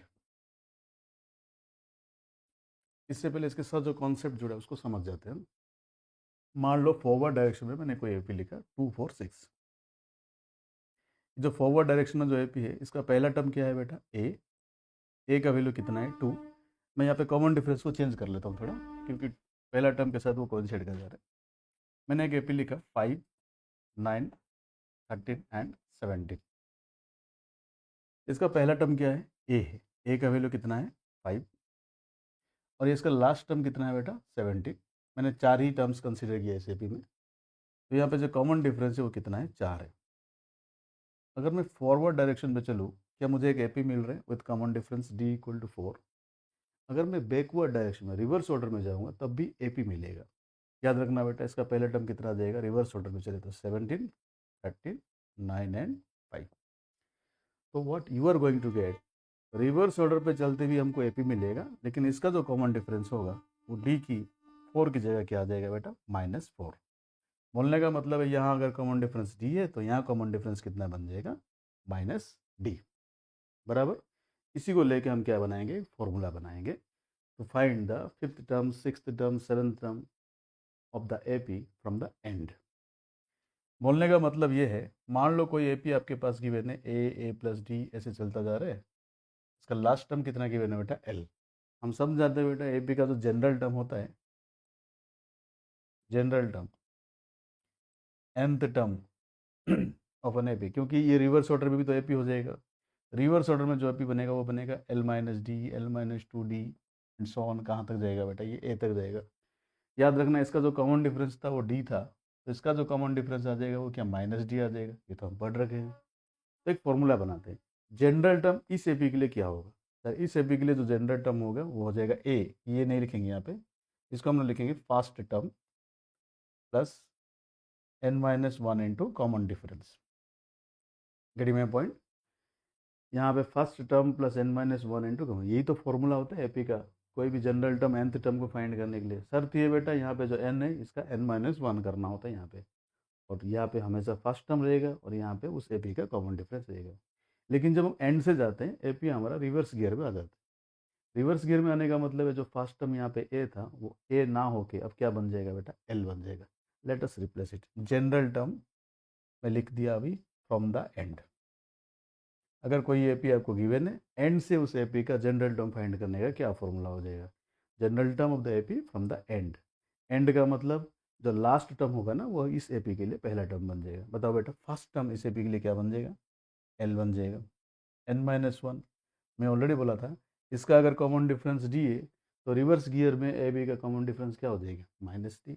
तो पुट कर देना बेटा n-1 इंटू यहाँ पे डी की जगह क्या आ जाएगा, -d।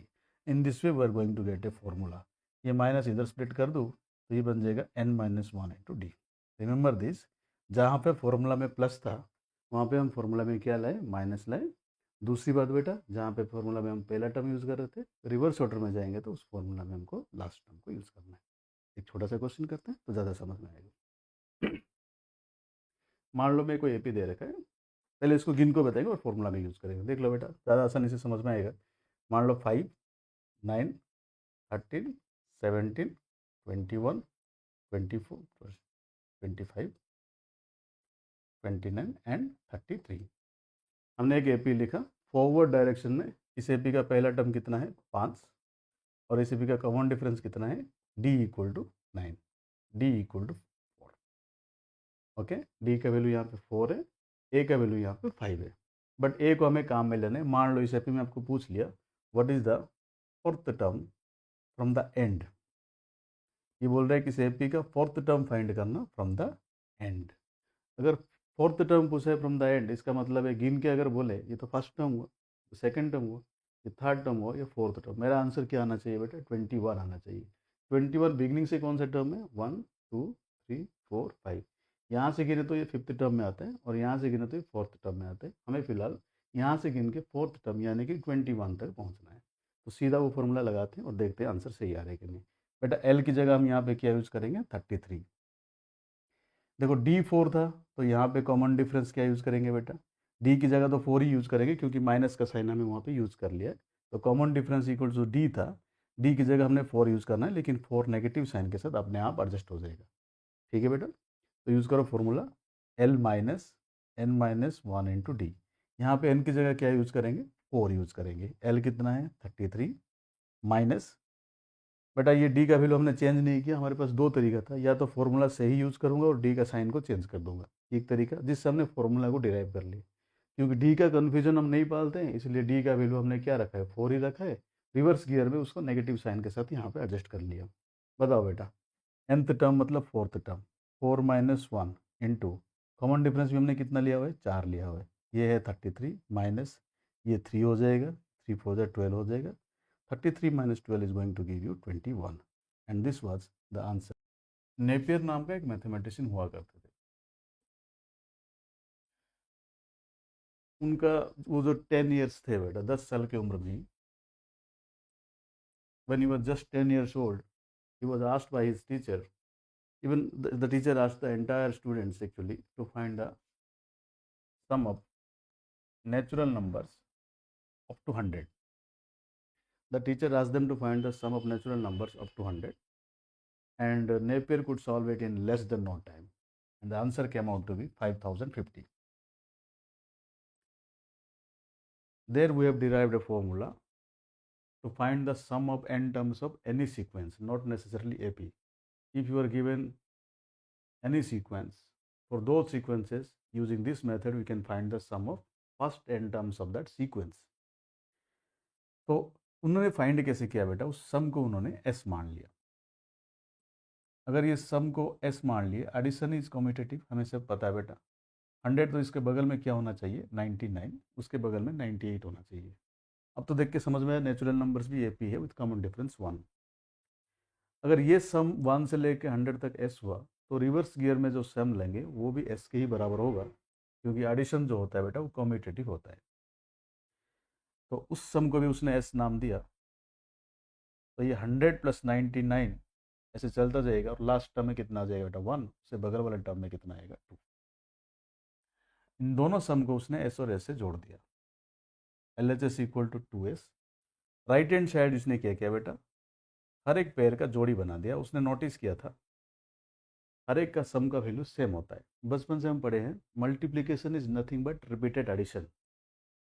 मान लो किसी ने बोल दिया 3+3+3+3 कितना, आंसर में हम लिखेंगे 3×4=12। बोलने का मतलब यहाँ पे जो मल्टीप्लीकेशन आ रहे हैं, ये बोल रहे किसको ऐड किया जा रहा है बेटा, 3 को ऐड किया जा रहा है। कितनी बार ऐड किया जाए, 4 बार ऐड किया जाए। सिचुएशन यहाँ पे भी सिमिलर है। तो यहाँ पे 101 को हम जोड़ते जा रहे हैं कितने बार, ऑब्वियसली यहाँ पे 200 नंबर का सम है लेकिन जोड़ी में बन रहे। तो हर जोड़ी से 200 नंबर का पेयर अगर जोड़ी बनाओगे तो कितना जोड़ी बनेगा, 100 टाइम्स। क्योंकि टोटल जो यहाँ पे पेयर्स बन रहे हैं वो पेयर को गिन रहे, एक एक पेयर का वैल्यू 101 है, क्योंकि देयर आर 100 सच पेयर्स। आपने किसको मल्टी ऐड किया, 101 को ऐड किया। कितने बार ऐड किया, 100 टाइम्स। जैसे 3 को ऐड किया 4 बार, 3×4 होता है। 100 को ऐड कर रहे हो, 101 को ऐड कर रहे हो 100 टाइम्स, तो वैल्यू क्या आएगा बेटा, 101 times 100। Okay, using that logic. तो इसने s का वैल्यू तुरंत फाइंड कर लिया, 101 इंटू 100/2। 2 से कैंसिल किया था बेटा 50 and the answer came out to be 5050। No big deal. इसी मेथड से हम लोग क्या करेंगे, एपी का फर्स्ट n टर्म्स का सम फाइंड करेंगे। हम लोग ऑलरेडी जानते हैं अगर हमें कोई एपी गिवन है तो उस एपी का पहला टर्म अगर पता है हमें ए है, अगर उसका लास्ट टर्म पता है एल है, लास्ट टर्म का मतलब हम उसको nth टर्म मान लेते हैं। अगर ये nth टर्म हुआ तो बताओ बेटा उस एपी में कितना टर्म्स होंगे। अगर मुझे लास्ट बच्चे का रोल नंबर पता है, पूरे क्लास का मैं नंबर्स बता सकता हूँ। सिमिलरली अगर एक एपी का लास्ट टर्म मुझे पता है, लास्ट टर्म का मुझे पोजीशन पता है, इसका मतलब है मैं उस एपी में पूरा कितना नंबर से कितना टर्म से वो गिन पाऊंगा। तो इस एपी का सम के लिए उसने नाम दे दिया SN। तो यहाँ से जो नोटेशन होता है वो भी काफ़ी इंपॉर्टेंट होता है, इसको पढ़ने का तरीका भी आपको आना चाहिए। SN का मतलब है S for sum, sum of first n terms of the sequence. मैं ये वर्ड यूज़ करूँगा सीक्वेंस, क्योंकि इस मेथड से आप कोई भी सीक्वेंस का सम निकाल सकते हो। एपी जो जरूरी नहीं, एपी ही, कोई भी सीक्वेंस। फिलहाल आप एपी के लिए पढ़ रहे हो तो एपी के लिए फॉर्मूला ड्राइव करेंगे। अगर एपी आपको पता है बेटा पहला टर्म ए है और कॉमन डिफरेंस डी है, तो क्या आप बोल सकते हो एपी का पहला टर्म ए आएगा, क्योंकि सम करना चाहते हैं हर एक टर्म्स के साथ। तो अगला टर्म आ जाएगा बेटा a+d, उसका नेक्स्ट टर्म आएगा a+2d। ऐसे कहाँ तक चलेगा, हम जानते हैं बेटा लास्ट टर्म को हमने क्या मान लिया है, एल मान लिया। अगर एपी का लास्ट टर्म को हमने एल मान लिया तो रिवर्स गियर में एपी डिक्रीजिंग ऑर्डर में आएगा। ये l-d आएगा, तो ये l-2d आएगा। रिमेंबर हम सबके सारे टर्म्स के बीच में प्लस का साइन रखे हुए हैं। अगर उसको रिवर्स गियर में जोड़ दो तब भी इसका सम ऐसे नहीं आने वाला है, क्योंकि addition is commutative in nature. तो बताओ बेटा एल इधर शिफ्ट हो जाएगा, एल के बगल में जो टर्म था l-d ये बन जाएगा यहाँ पे l-d। उसके बगल में जो टर्म था l-2d आपको वहाँ देखना ही नहीं है। जैसे d का कोएफिशिएंट है ना, उसका रिवर्स यहाँ पे लिख दो, ए की जगह पे l पुट कर दो। सिमिलरली बेटा एल की जगह पे ए पुट करना है, डी का साइन चेंज कर देना है, तो a+2d है। एल की जगह ए पुट करना है, डी का साइन चेंज कर देना है, a+d। इन दोनों सम को अगर आपने जोड़ दिया, SN और SN से बेटा 2SN आएगा। और मैं क्या कर रहा हूँ यहाँ पे, जोड़ रहा हूँ। जोड़ रहा हूँ का मतलब ये जोड़ी बना रहे हैं हम। देखो बेटा हमने कितना टर्म्स यहाँ पे कंसिडर किया, n टर्म्स। यहाँ पे भी n टर्म्स कंसिडर किया, टोटल तो 2n टर्म्स जोड़ रहे हैं, लेकिन हर एक टर्म्स के दो दो करके जोड़ी बना रहे हैं। तो कितना टो पेयर्स बनेगा, ऑब्वियसली n टो पेयर्स बनेगा। लेकिन हर पेयर में जो वैल्यू आएगा वो आएगा a+n। सर कैसे, क्योंकि डी का साइन कोएफिशिएंट एक्सचेंज है प्लस माइनस के साथ। बताओ बेटा ये 2d ये 2d ए डी सारे डीज का जो कोएफिशिएंट है वो प्लस माइनस से होने के कारण कट जाएंगे। तो बेटा a+l हुआ, यहाँ पे भी a+l हुआ। बताओ for how many times you are going to get a+l, we are going to get it for n times. कि हमने पढ़ रखा है multiplication is nothing but repeated addition. Is there any repeated addition, yes sir. a+ is getting added repeatedly for how many times, n number of times. So can we write it as a+d into n? Actually we can write it as a+l into n, because l is getting added for how many times, n number of times. So बताओ ये 2SN is going to be n times a plus L, n times a plus L. तो बताओ बेटा S N find करना है हमें, हमें 2SN find नहीं करना है, एस एन का वैल्यू हमें फाइंड करना है। तो एस एन कितना हो जाएगा, n/2 into A plus L. This is going to be the formula for the sum of first n terms of an AP. एक एपी का पहला n टर्म्स का जो सम होता है वो n/2 इंटू ए plus l. Very productive formula है। अगर मुझे एल का वैल्यू भी पता है ना तो मैं इसी फॉर्मूला को यूज़ करूँगा। लेकिन क्या होता है कभी कभार ये एल का वैल्यू हमें डायरेक्टली गिवन नहीं होता है, तो उस केस में एन के सहारे में हम इस फॉर्मूला को थोड़ा सा एक्सपांड कर लेंगे। तो हमारा जो जनरल फॉर्मूला बनेगा वो ये है, क्योंकि हम ऑलरेडी जानते हैं जो हमने लास्ट टर्म यहाँ पे लिया ना वो nth टर्म ही है, तभी तो इस सम में n टर्म्स आएंगे। अगर इस सम में n टर्म्स अपने कंसिडर किया, अगर 100 बच्चे क्लास में तो लास्ट बच्चे का रोल नंबर भी क्या होना चाहिए, 100 ही होना चाहिए ना। तो इस एल का पोजीशन क्या होना चाहिए, nth टर्म, तो हमने इसको nth टर्म माना। अगर ये nth टर्म है, इसका हमने मेरे पास फॉर्मूला ही बेटा, क्या फॉर्मूला है, a plus n minus one into D. Let us replace this l by a plus n minus 1 into d. We are going to get it Sn as n/2 multiplied by a plus l की जगह हमने put कर लिया a plus n minus 1 into d। Remember एक a यहाँ पे था, इसको ऐसे उठ लिया, a plus n minus 1 into d बराबर। तो ये बन जाएगा n/2, a और a जोड़ के बन जाएगा 2a plus n minus 1 into d। This is going to be the formula for the sum of first n terms of an AP बराबर। We can use this formula, we can use that formula. ये formula हम काफ़ी frequently use करेंगे, और ये formula बेटा धीरे धीरे आपको उस सिचुएशन में यूज़ करना होता है जल्दी में, जहाँ पे आपको लास्ट टर्म पता होता है। ओके, ठीक। अब यहाँ पे कुछ इंपॉर्टेंट बात भी समझाऊंगा। एक छोटी छोटी बात है बेटा जो आपको समझना है।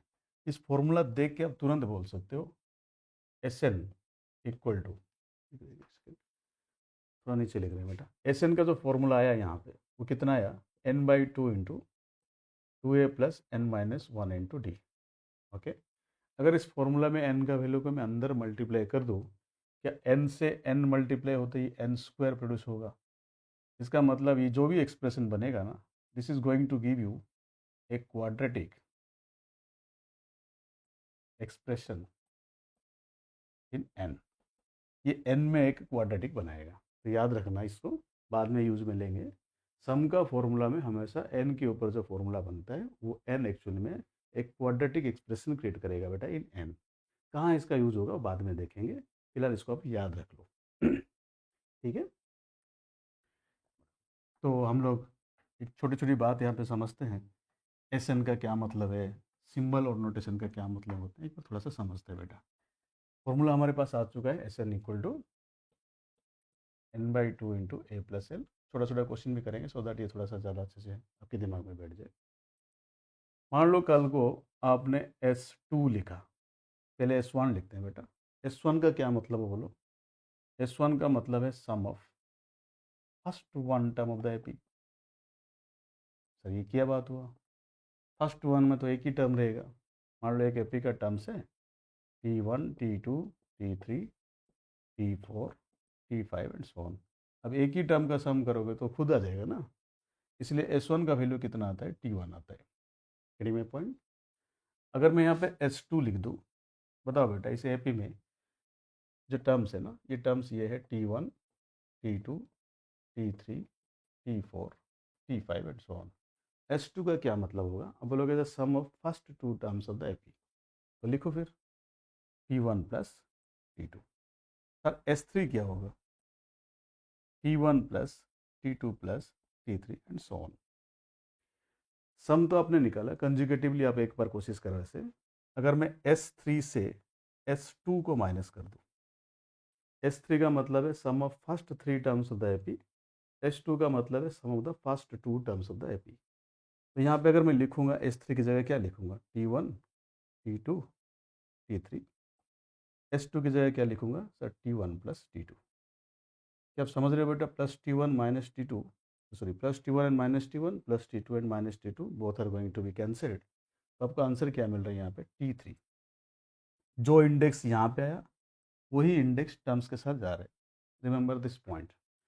कल को अगर मैं S2 माइनस S1 कर दूँ, देखो बेटा S2 से S1 माइनस करूँगा तो S1 तो T1 है, तो T1 खा जाएगा, क्या छोड़ेगा बेटा T2। आपको अब दिमाग नहीं लगाना है, ये जो इंडेक्स है वो टर्म्स के साथ जाएगा, लेकिन उसके लिए शर्त क्या है, यहाँ पे जो भी नंबर लिखा है उससे एक कम होना चाहिए। यहाँ पे कुछ भी लिख दे तो नहीं हुआ। देखो यहाँ पे 3 था तो यहाँ पे कितना है 2, इससे एक कम। तो इसको हमने एक जनरलाइज्ड रिजल्ट माना। अगर मान लो S5 माइनस एस, यहाँ पे 5 है तो यहाँ पे 4 होना चाहिए, और जो S के साथ है वो T के साथ जाता है। This is going to be T5। कल को मान लो S200 माइनस S199 आपने बोला, इससे एक कम होना चाहिए, और T S के साथ जो लिखा है वो T के साथ जाना चाहिए। This is going to be T200। अगर मान लो कल को S2024 किया और S2023 को माइनस कर रहे हो, जो S के साथ लिखा है वो T के साथ जाना चाहिए, लेकिन शर्त क्या है, इससे ये एक कम होना चाहिए। Getting my point.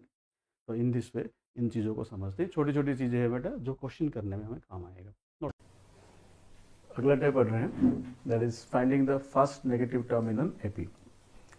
अभी क्या होता है क्वेश्चन एक बार देख लो। मान लो मैंने आपको एपी दे रखा बेटा 30 से, मैं इस एपी को घटाते जा रहा हूँ 10 से, तो अगला टर्म क्या आएगा 20, अगला टर्म आएगा 10, then 0, then it is going to be -10, -20, -30 and so on. तो इसमें जो क्वेश्चन पूछ रहे हैं, which term is the first negative term, which term is the first negative term. Obviously your answer will be this 1 2 3 4 5। तो हम बोलेंगे बेटा fifth term of the AP is going to be the first negative term. तो इस AP का fifth term जो होगा वो फर्स्ट नेगेटिव टर्म होगा ऑब्वियसली। और अगर इसका वैल्यू भी आपको फाइंड करने बोला है तो T5 का हम एपी का फॉर्मूला लगा देंगे and we are going to get the answer as -10। Remember -10 is the first negative term, but which term is the first negative term, your answer should be T5। Okay, no big deal. लेकिन यहाँ पे question हमें इतना simple लगा तो हम गिन के भी बता सकते हैं। जैसे 30 20 10 करके डिक्रीजिंग एपी को डिक्रीज कराते जाएंगे, कहीं ना कहीं नेगेटिव आ जाएगा, गिन के बता देंगे। क्वेश्चन इतना आसान नहीं देगा आपको, तो क्वेश्चन में कुछ तो रखेगा so that the question becomes difficult a bit. उसको डिफिकल्ट कराने के लिए क्या करेगा, डी का वैल्यू को इंटीग्रल नहीं देगा, ये इंटीग्रल दे सकता है पहला वैल्यू, लेकिन डी का वैल्यू को इंटीग्रल ना दे के फ्रैक्शन से हटा देगा। जैसे कि मैं आपके सामने क्वेश्चन बना रहा हूँ, देखो बेटा मैंने क्वेश्चन बनाया ये। सबसे पहले मैंने कोई वैल्यू ले लिया 20। ओके, 20 को मैं अपने तरीके से लिखा 60/3। कोई प्रॉब्लम है क्या? बिल्कुल लिख सकते हैं, क्योंकि 20/3 60/3 is going to be 20 only. Okay, क्योंकि मैंने अपने से एक फ्रैक्शन बनाया 1/3, आप कुछ भी बना सकते हो, मैंने फ्रैक्शन बनाया 1/3।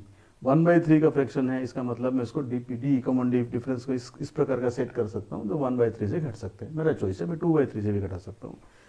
मान लो मैंने डी का वैल्यू यहाँ पे -1/3 ले लिया।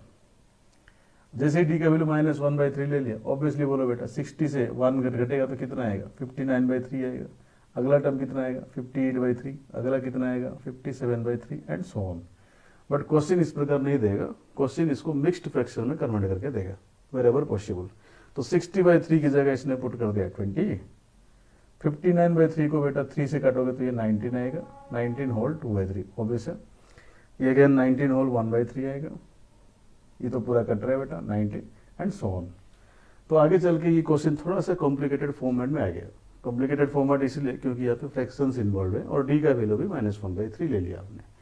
तो इस सिचुएशन में क्या करेंगे, हमें नहीं पता कि कौन सा टर्म नेगेटिव आएगा फर्स्ट, क्योंकि हम गिन के नहीं बता सकते यहाँ पे, क्योंकि डी का वैल्यू क्या हो रहा है 1/3 से घटता जा रहा है। तो ऑब्वियसली हमारा चॉइस क्या होगा बेटा, इसको हम क्या मान लेंगे, कोई जनरल टर्म है which is the first negative term. Obviously nth term अगर पास नेगेटिव टर्म आ गया तो इन्फिनेटली ये नेगेटिव होता जाएगा, आने वाले टर्म्स भी नेगेटिव आएंगे। बोलने का मतलब है अगर ये 15th टर्म है तो 16th term is also going to be negative, but हमें आंसर में 15th टर्म ही देना होता है। तो सर ये आंसर फाइंड कैसे करेंगे, कोई तो वैल्यू नहीं गिवन है। इस आंसर को फाइंड करने के लिए यहाँ पे रेंज लेते हैं बेटा। हम रेंज इसलिए लेते हैं, टीएन के बारे में कोई इन्फॉर्मेशन नहीं है, ना ही टीएन का वैल्यू मुझे पता है, लेकिन टीएन का साइन मुझे पता है। टीएन का साइन क्या होगा, नेगेटिव होगा। पहले बिल्कुल नेगेटिव होगा, फर्स्ट नेगेटिव टर्म बोला है ना, टीएन का साइन क्या होगा, नेगेटिव ही तो होगा। तो हम इसको इनइक्वालिटी से सॉल्व करते हैं। वी नो दैट टीएन कुछ भी हो जाए, लेकिन इतना कंफर्म है T N value is going to be less than 0। T N value कुछ भी हो जाए लेकिन 0 से कम ही होगा बेटा। 0 से अगर कम होगा तो हम टीएन का फॉर्मूला लगाते हैं, a plus N minus one into d is going to be less than 0। बताओ बेटा ए का वैल्यू क्या लिए हो? सर ए का वैल्यू तो 20 लिए हैं, plus N minus one into D का वैल्यू हमने लिया -1/3 लेस देन 0। इसको थोड़ा इधर में ट्रांसफर कर रहा हूँ। This is going to be 20, minus को अंदर ट्रांसफर किया, ये becomes n-1/3, this is less than 0। इसको मैं उधर ले लूँ बेटा, तो 20 लेस देन n-1/3। देखो ये पॉजिटिव क्वांटिटी है। रिमेंबर, जब भी इनइक्वालिटी सॉल्व करते हो ना, अगर पॉजिटिव क्वांटिटी को लेफ्ट हैंड या राइट हैंड साइड में मल्टीप्लाई और डिवीजन में लेते हो, साइन ऑफ इनइक्वालिटी में कभी चेंज नहीं होगा। लेकिन नेगेटिव क्वांटिटी अगर ट्रांसफर करोगे तो साइन ऑफ इनइक्वालिटी में चेंजेस होगा। लेकिन फिलहाल ये कौन सा क्वांटिटी है? Positive quantity, we don't need to worry about. 23 से कितना बेटा? 60 लेस देन n-1।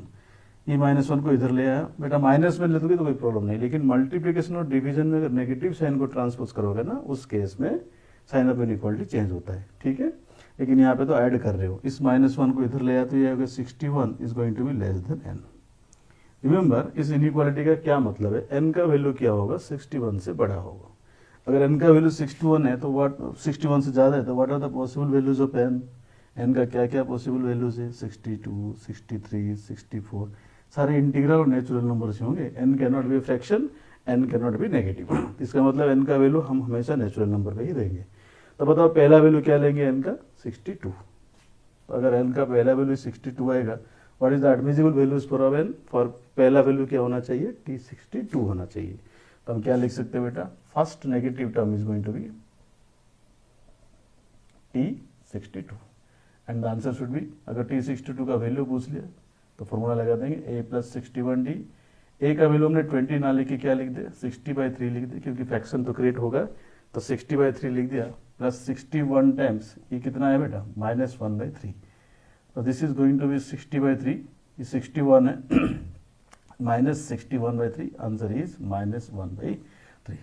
तो दिस इज आवर आंसर। अगला जो टाइप पढ़ रहे हैं वो काफ़ी इंपॉर्टेंट है हमारे लिए। हम SN से TN कैसे फाइंड कर रहे हैं वो सीख रहे हैं। मान लो बेटा कोई भी सीक्वेंस का टर्म्स गिवन आपको T1, T2, T3 up to TN। अब इसमें से फॉर्मूला ढूंढने से पहले मैं कुछ सबको सीक्वेंस वाइज डेफिनेट टर्म्स यहाँ से चूज करूँगा और यहाँ से फॉर्मूला का डेरिवेशन सिखाऊंगा। मान लो हमने T1, T2, T3 और T4 का सम लिया। बताओ बेटा इस सम को लिखने का जो तरीका होता है क्या है? वही S4 होता है। S4 का मतलब sum of first 4 terms of an AP for any sequence also. T1 plus T2 plus T3, sum of any first 3 terms of a sequence can be represented as S3। बोलो, अगर मैं इस sequence का पहला 3 term का सम ले लूँगा तो उसको S3 से रिप्रेजेंट करूँगा। अगर मैं S4 से S3 को माइनस कर दूँ, क्या यहाँ पे हर एक टर्म माइनस हो जाएगा? T1 से T2 गया, ये सारे उड़ गए बेटा। तो S4 माइनस S3 का वैल्यू कितना आ रहा है? T4। गौर करने वाला बात ये है, ये जो सफिक्सेस लिखा हुआ है नंबर्स के साथ, दैट इज़ वेरी इंपॉर्टेंट। यहाँ पे जो भी लिखा हुआ है वहाँ से एक कम यहाँ पे होना चाहिए। बोले तो अगर कल को यहाँ पे n होगा तो यहाँ पे n-1 होना चाहिए। ऐसे अगर आप कर पाओगे तो t के साथ वही वैल्यू आएगा जो s के साथ था। बोलो तो t के साथ कौन सा वैल्यू आ जाएगा यहाँ पे? n। So this is going to be the formula to calculate any general term of an AP provided we know the formula for is nth term, sorry formula for the first n terms. Clear? Sn minus Sn-1 gives us the value of Tn। एक question से इसको समझते हैं। मान लो मेरे पास Sn का formula है n² + 3n। मेरे पास सीधा Sn का फॉर्मूला है n² + 3n। तो यहाँ पे अगर मुझे Tn फाइंड करना होगा तो या तो ये फॉर्मूला से कैलकुलेट करूँगा, नहीं तो हमारे पास जो भी टर्म का वैल्यू पूछेगा उस फॉर्मूला का वैल्यू हम पुट कर लेंगे। फिलहाल हम टर्म्स का फाइंड करते हैं बेटा। मान लो आपको किसी ने पूछा इसका जनरल टर्म फाइंड करो, तो हम करेंगे क्या? Tn फाइंड करने के लिए हम सम ऑफ फर्स्ट n टर्म्स ले लेंगे minus sum of first n-1 terms लेंगे। बताओ बेटा Sn कितना होगा? जो फॉर्मूला गिवन है वही तो होगा, माइनस Sn-1 का मतलब है जो फॉर्मूला में n था वहाँ n-1 आ जाएगा। मतलब हर एक n को आप किससे रिप्लेस करोगे? n-1 से रिप्लेस करोगे। This is going to be n-1 का whole square plus 3 times n-1। आपने सुइटेबल टर्म्स का ग्रुपिंग कर दिया। स्क्वायर देख रहे हो बेटा, a² - b² के फॉर्मेट में है। इसको एक साइड ग्रुपिंग कर दिया, प्लस 3n माइनस, यहाँ पे ब्रैकेट रिमूव कर दे रहा हूँ, plus 3n minus plus minus minus हो गया बेटा 3 टाइम्स n माइनस 1। ओके, यहाँ पे ए स्क्वायर माइनस बी स्क्वायर का फॉर्मूला है, एक बार इनका सम लोगे n प्लस n माइनस 1, जब इसको माइनस करोगे सबका साइन चेंज हो जाएगा, और यहाँ पे अब 3 कॉमन लोगे तो यहाँ पे n माइनस है, तो माइनस है तो सबका साइन चेंज होगा, ये बन जाएगा माइनस n प्लस 1। समझ में आ रहा है बेटा? n से n cancelled, this is going to be 2n minus 1 whole plus this is going to be 3 times, so this is going to be 2n plus 3 minus 1, so this is going to be 2n plus 2, this is going to be the term। मान लो किसी ने पूछा t100 कितना है, यहाँ पे आप डायरेक्ट बोल सकते हो sir t100 is equal to 2 into 100 plus 2, और आंसर इज टू बी 202। लेकिन अगर किसी ने t100 ही हमें डायरेक्ट पूछा है तो हमें यहाँ तक मेहनत करने का भी रिक्वायरमेंट नहीं है। This is how we can find the general term from the sum of first n terms of an AP, या कोई भी सीक्वेंस। क्वाड्रेटिक है तो कन्फर्म में एपी होगा। तो हम करेंगे क्या, अगर मान लो कल को ये क्वेश्चन दे दिया इस प्रकार और बोला है कि S N equal to N square plus 3n, उस फॉर्मूला को थोड़ा सा प्रैक्टिस करेंगे। तो थोड़ी देर पहले हमने पढ़े थे कि हमने लिखा था S4 minus S3 is equal to T4, जो यहाँ पे लिखा है वो यहाँ पे आएगा, प्रोवाइडेड इससे ये एक कम होना चाहिए। S5 माइनस S4 कल को लिखा है तो T5 हो जाएगा।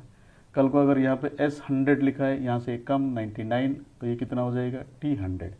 इस तरह बेटा हम इस फॉर्मूला का यूज़ कर रहे हैं। तो हमारा क्वेश्चन में T100 का रिक्वायरमेंट है मान लो, तो ये T100 फाइंड करने के लिए हम कौन सा फॉर्मूला यूज़ करेंगे, हम फॉर्मूला यूज़ करेंगे S100 minus S99, that's it. We don't need to solve from here to here, straight away you can use the formula for Sn। Okay बेटा, तो Sn का formula n square plus 3n है, तो S100 की जगह क्या put करोगे, आप पुट करोगे सर ये 100 का square plus 3 into 100 minus sir ये 99 है, तो ये 99 का square plus 3 into 99। Suitable terms का ग्रुपिंग करेंगे तो ये आ जाएगा 100 का स्क्वायर माइनस 99 का स्क्वायर, और ये 3 कॉमन लेके हमने लिखा बेटा 100 माइनस 99। बताओ a plus B a minus B, जब प्लस करेंगे तो 99 जुड़ेगा, जब माइनस करेंगे तो 99 माइनस होगा, ये तो बेटा 1 1 के उड़ गया। बताओ ये आएगा 199, इसका वैल्यू तो 1 है, ये आएगा 3।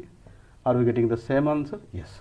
इसका मतलब अगर कोई भी एसन से आपको t 100 200 300 कुछ भी फाइंड करना होता है तो हम इस तरह जनरल फाइंड कर सकते हैं। कुछ कुछ जगह पे गलत इन्फॉर्मेशन लिखा होता है, क्योंकि वहाँ पे S1 S2 S3 ये सब फाइंड करके भी क्वेश्चन को सॉल्व किया जाता है। मैं वहाँ पे भी जाता हूँ एक बार, पहले इसको आप नोट कर लोगे। देखो बेटा, ये तो रहा सही तरीका, वैसे ही करना है आपको, क्योंकि this is applicable for any sequence. पहला तो बात ये हुआ। सेकंड तो एपी होगा, लेकिन एपी में कभी कभार हम टर्म्स को चयन करने में गलत करते हैं, और कहाँ हमारा इंटरप्रिटेशन गलत हो सकता है मैं वो थोड़ा सा डिस्कस करूँगा, बट करना ऐसे ही आपको, ठीक है। क्योंकि कुछ जगह पे एग्जाम्पल्स या कुछ बुक्स पे S1 को T1 से बराबर कर लेगा, और कहाँ वो कर सकते हो कहाँ वो नहीं कर सकते हो मैं वो भी बताऊँगा बेटा, फिलहाल ध्यान दो। अगर मैं बोला T1 प्लस T2 को लिखने का तरीका क्या है, S2 है। अगर मैं बोला T1 प्लस T2 प्लस 3 को लिखने का तरीका क्या है, S3 है। अगर मैं बोलूँगा खाली T1 इक्वल टू क्या S1 होता है, अगर कोई भी टर्म्स नहीं है ऐड करने के लिए, पहला ही टर्म ले रहे हो आप बेटा, ये तभी पॉसिबल है जब S1 से S1 इक्वल टू T1 तभी पॉसिबल है जब आपका जो Sn का फॉर्मूला होता है ना, इस फॉर्मेट में होता है।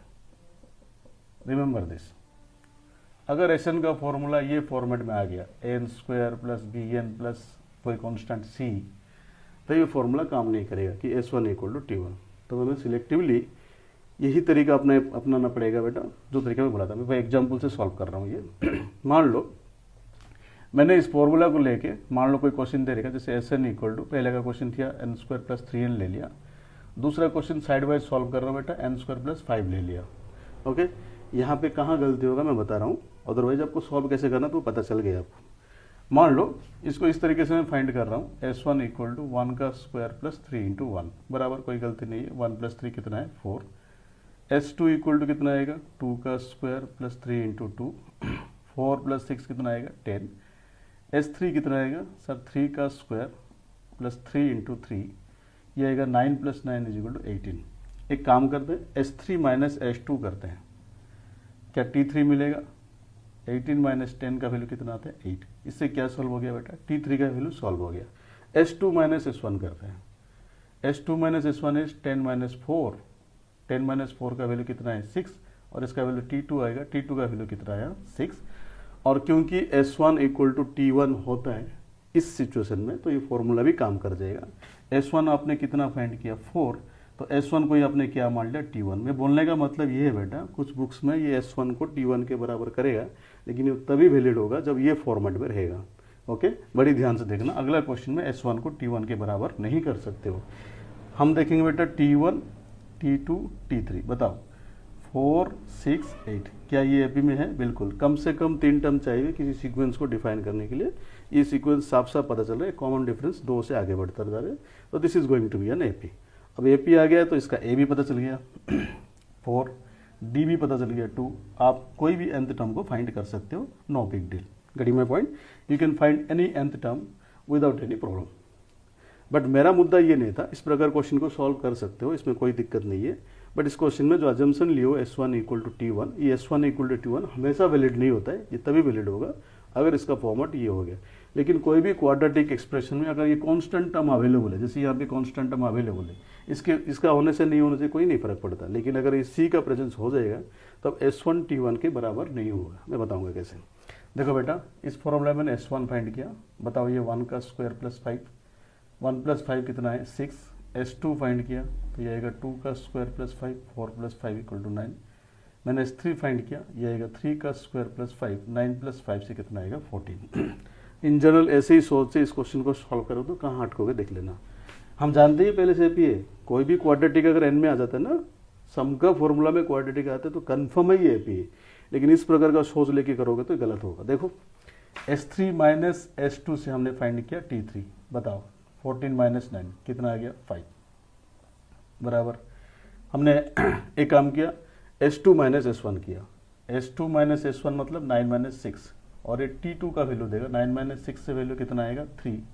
अगर मैं यहाँ पे लिख दूँ S1 इक्वल टू T1, क्योंकि और कोई टर्म तो सीक्वेंस में होता नहीं, पहला टर्म तो 1 से चालू होता है, तो S1 का वैल्यू कितना आ गया बेटा 6, और T1, T2, T3 अगर मैं लाइन वाइज देखूँ तो ये 6, 3, 5 बनता है। तो क्या ये भी दिख रहा है बेटा आपको? सर ये तो भी नहीं दिख रहा है, तो हमने कहाँ गड़बड़ किया? अगर इस प्रकार का फॉर्मूला में S1 इक्वल टू T1 कर रहे हो ना, तभी भी इसी सीक्वेंस को यूज़ करना पड़ेगा। ये तभी वैलिड होता है बेटा, ये फॉर्मूला तभी वैलिड होता है जब S0 इक्वल टू 0 होता है। This is true only if S0 equal to 0। देखो यहाँ पे S0 पुट कर देना, वो 0 आ रहा है, तब कोई फर्क नहीं पड़ रहा है। अगर S0 का वैल्यू 0 नहीं आता है, अगर S0 यहाँ पे पुट करूँगा तो ये 0 का स्क्वायर प्लस 5 से 5 आ जाएगा, तो उस सिचुएशन में S1 इक्वल टू T1 नहीं होगा। तो यही गलती है, अगर इस प्रकार आप कर रहे हो तो या ध्यान रखना बेटा, यहाँ पे भी S1 माइनस S0 करके T1 निकालेंगे। बताओ S1 कितना आया? S1 का वैल्यू तो 6 आया, और S0 कितना आया? S0 का वैल्यू 0 का स्क्वायर प्लस 5 से 5 आएगा, रिमेंबर दिस, तो ये आ जाएगा 1। अब ये बनेगा एपी, क्योंकि इसका T1, T2 और T3 में ये 1 हो गया, ये हो गया 3 और ये हो गया 5। Now this is the correct AP you are looking for. Okay, तो इस चीज़ का ध्यान रहे, अगर इस फॉर्मेट में है जहाँ पे S0 का वैल्यू 0 आ रहा है तो S1 का वैल्यू आप T1 लिख सकते हो। तो हमें ये क्या सीख मिला यहाँ पे बेटा? हमें ये सीख मिला, if S1 equal to T1 कब हो सकता है? If and only if S0 equal to 0। बेटा S1 इक्वल टू T1 कभी नहीं होगा if S0 is not equal to 0। तो सर T1 कैसे निकालेंगे? T1 वैसे ही निकालेंगे बेटा जैसे फॉर्मूला हम सीखे हैं, S1 माइनस S0। ठीक है, S0 का यहाँ पे रिक्वायरमेंट नहीं होता है। क्यों रिक्वायरमेंट नहीं होता है? क्योंकि यहाँ पे S0 का वैल्यू 0 होता है, तो हम डायरेक्ट बोल देते हैं S0 equal to T1, sorry S1 equal to T1। Remember this point, S1 equal to T1 का वैल्यू तभी वैलिड होगा जब S0 का वैल्यू 0 होगा। और ये फाइंड करने का, पहचानने का तरीका क्या होगा बेटा? अगर कोई क्वाड्रेटिक n का दे रखा है और कांस्टेंट टर्म भी यहाँ पे दे रखा है, उस सिचुएशन में S1 T1 के बराबर नहीं होगा। फिर भी इतना मेहनत क्यों करना है? आपके पास तो जनरल मेथड और जनरल तरीका है। तो आप क्या कर क्या सकते हो? मान लो कोई भी SN का फॉर्मूला गिवन है, आप ऐसे फॉर्मूलाज और ऐसे मेथड्स, ऐसे टेक्निक का रिक्वायरमेंट ही नहीं होता है, और क्वेश्चन यहाँ से जल्दी सॉल्व होता है। जैसे कि मान लो कोई भी फॉर्मूला दे दिया 5n² + 7, और आपको पूछ लिया T200 कितना, हमें दिमाग लगाने की जरूरत नहीं बेटा, हम सीधा S200 से S199 को माइनस करेंगे, और ये बैक टू बैक सम होता है, इसमें ज़्यादा दिक्कत नहीं होगा।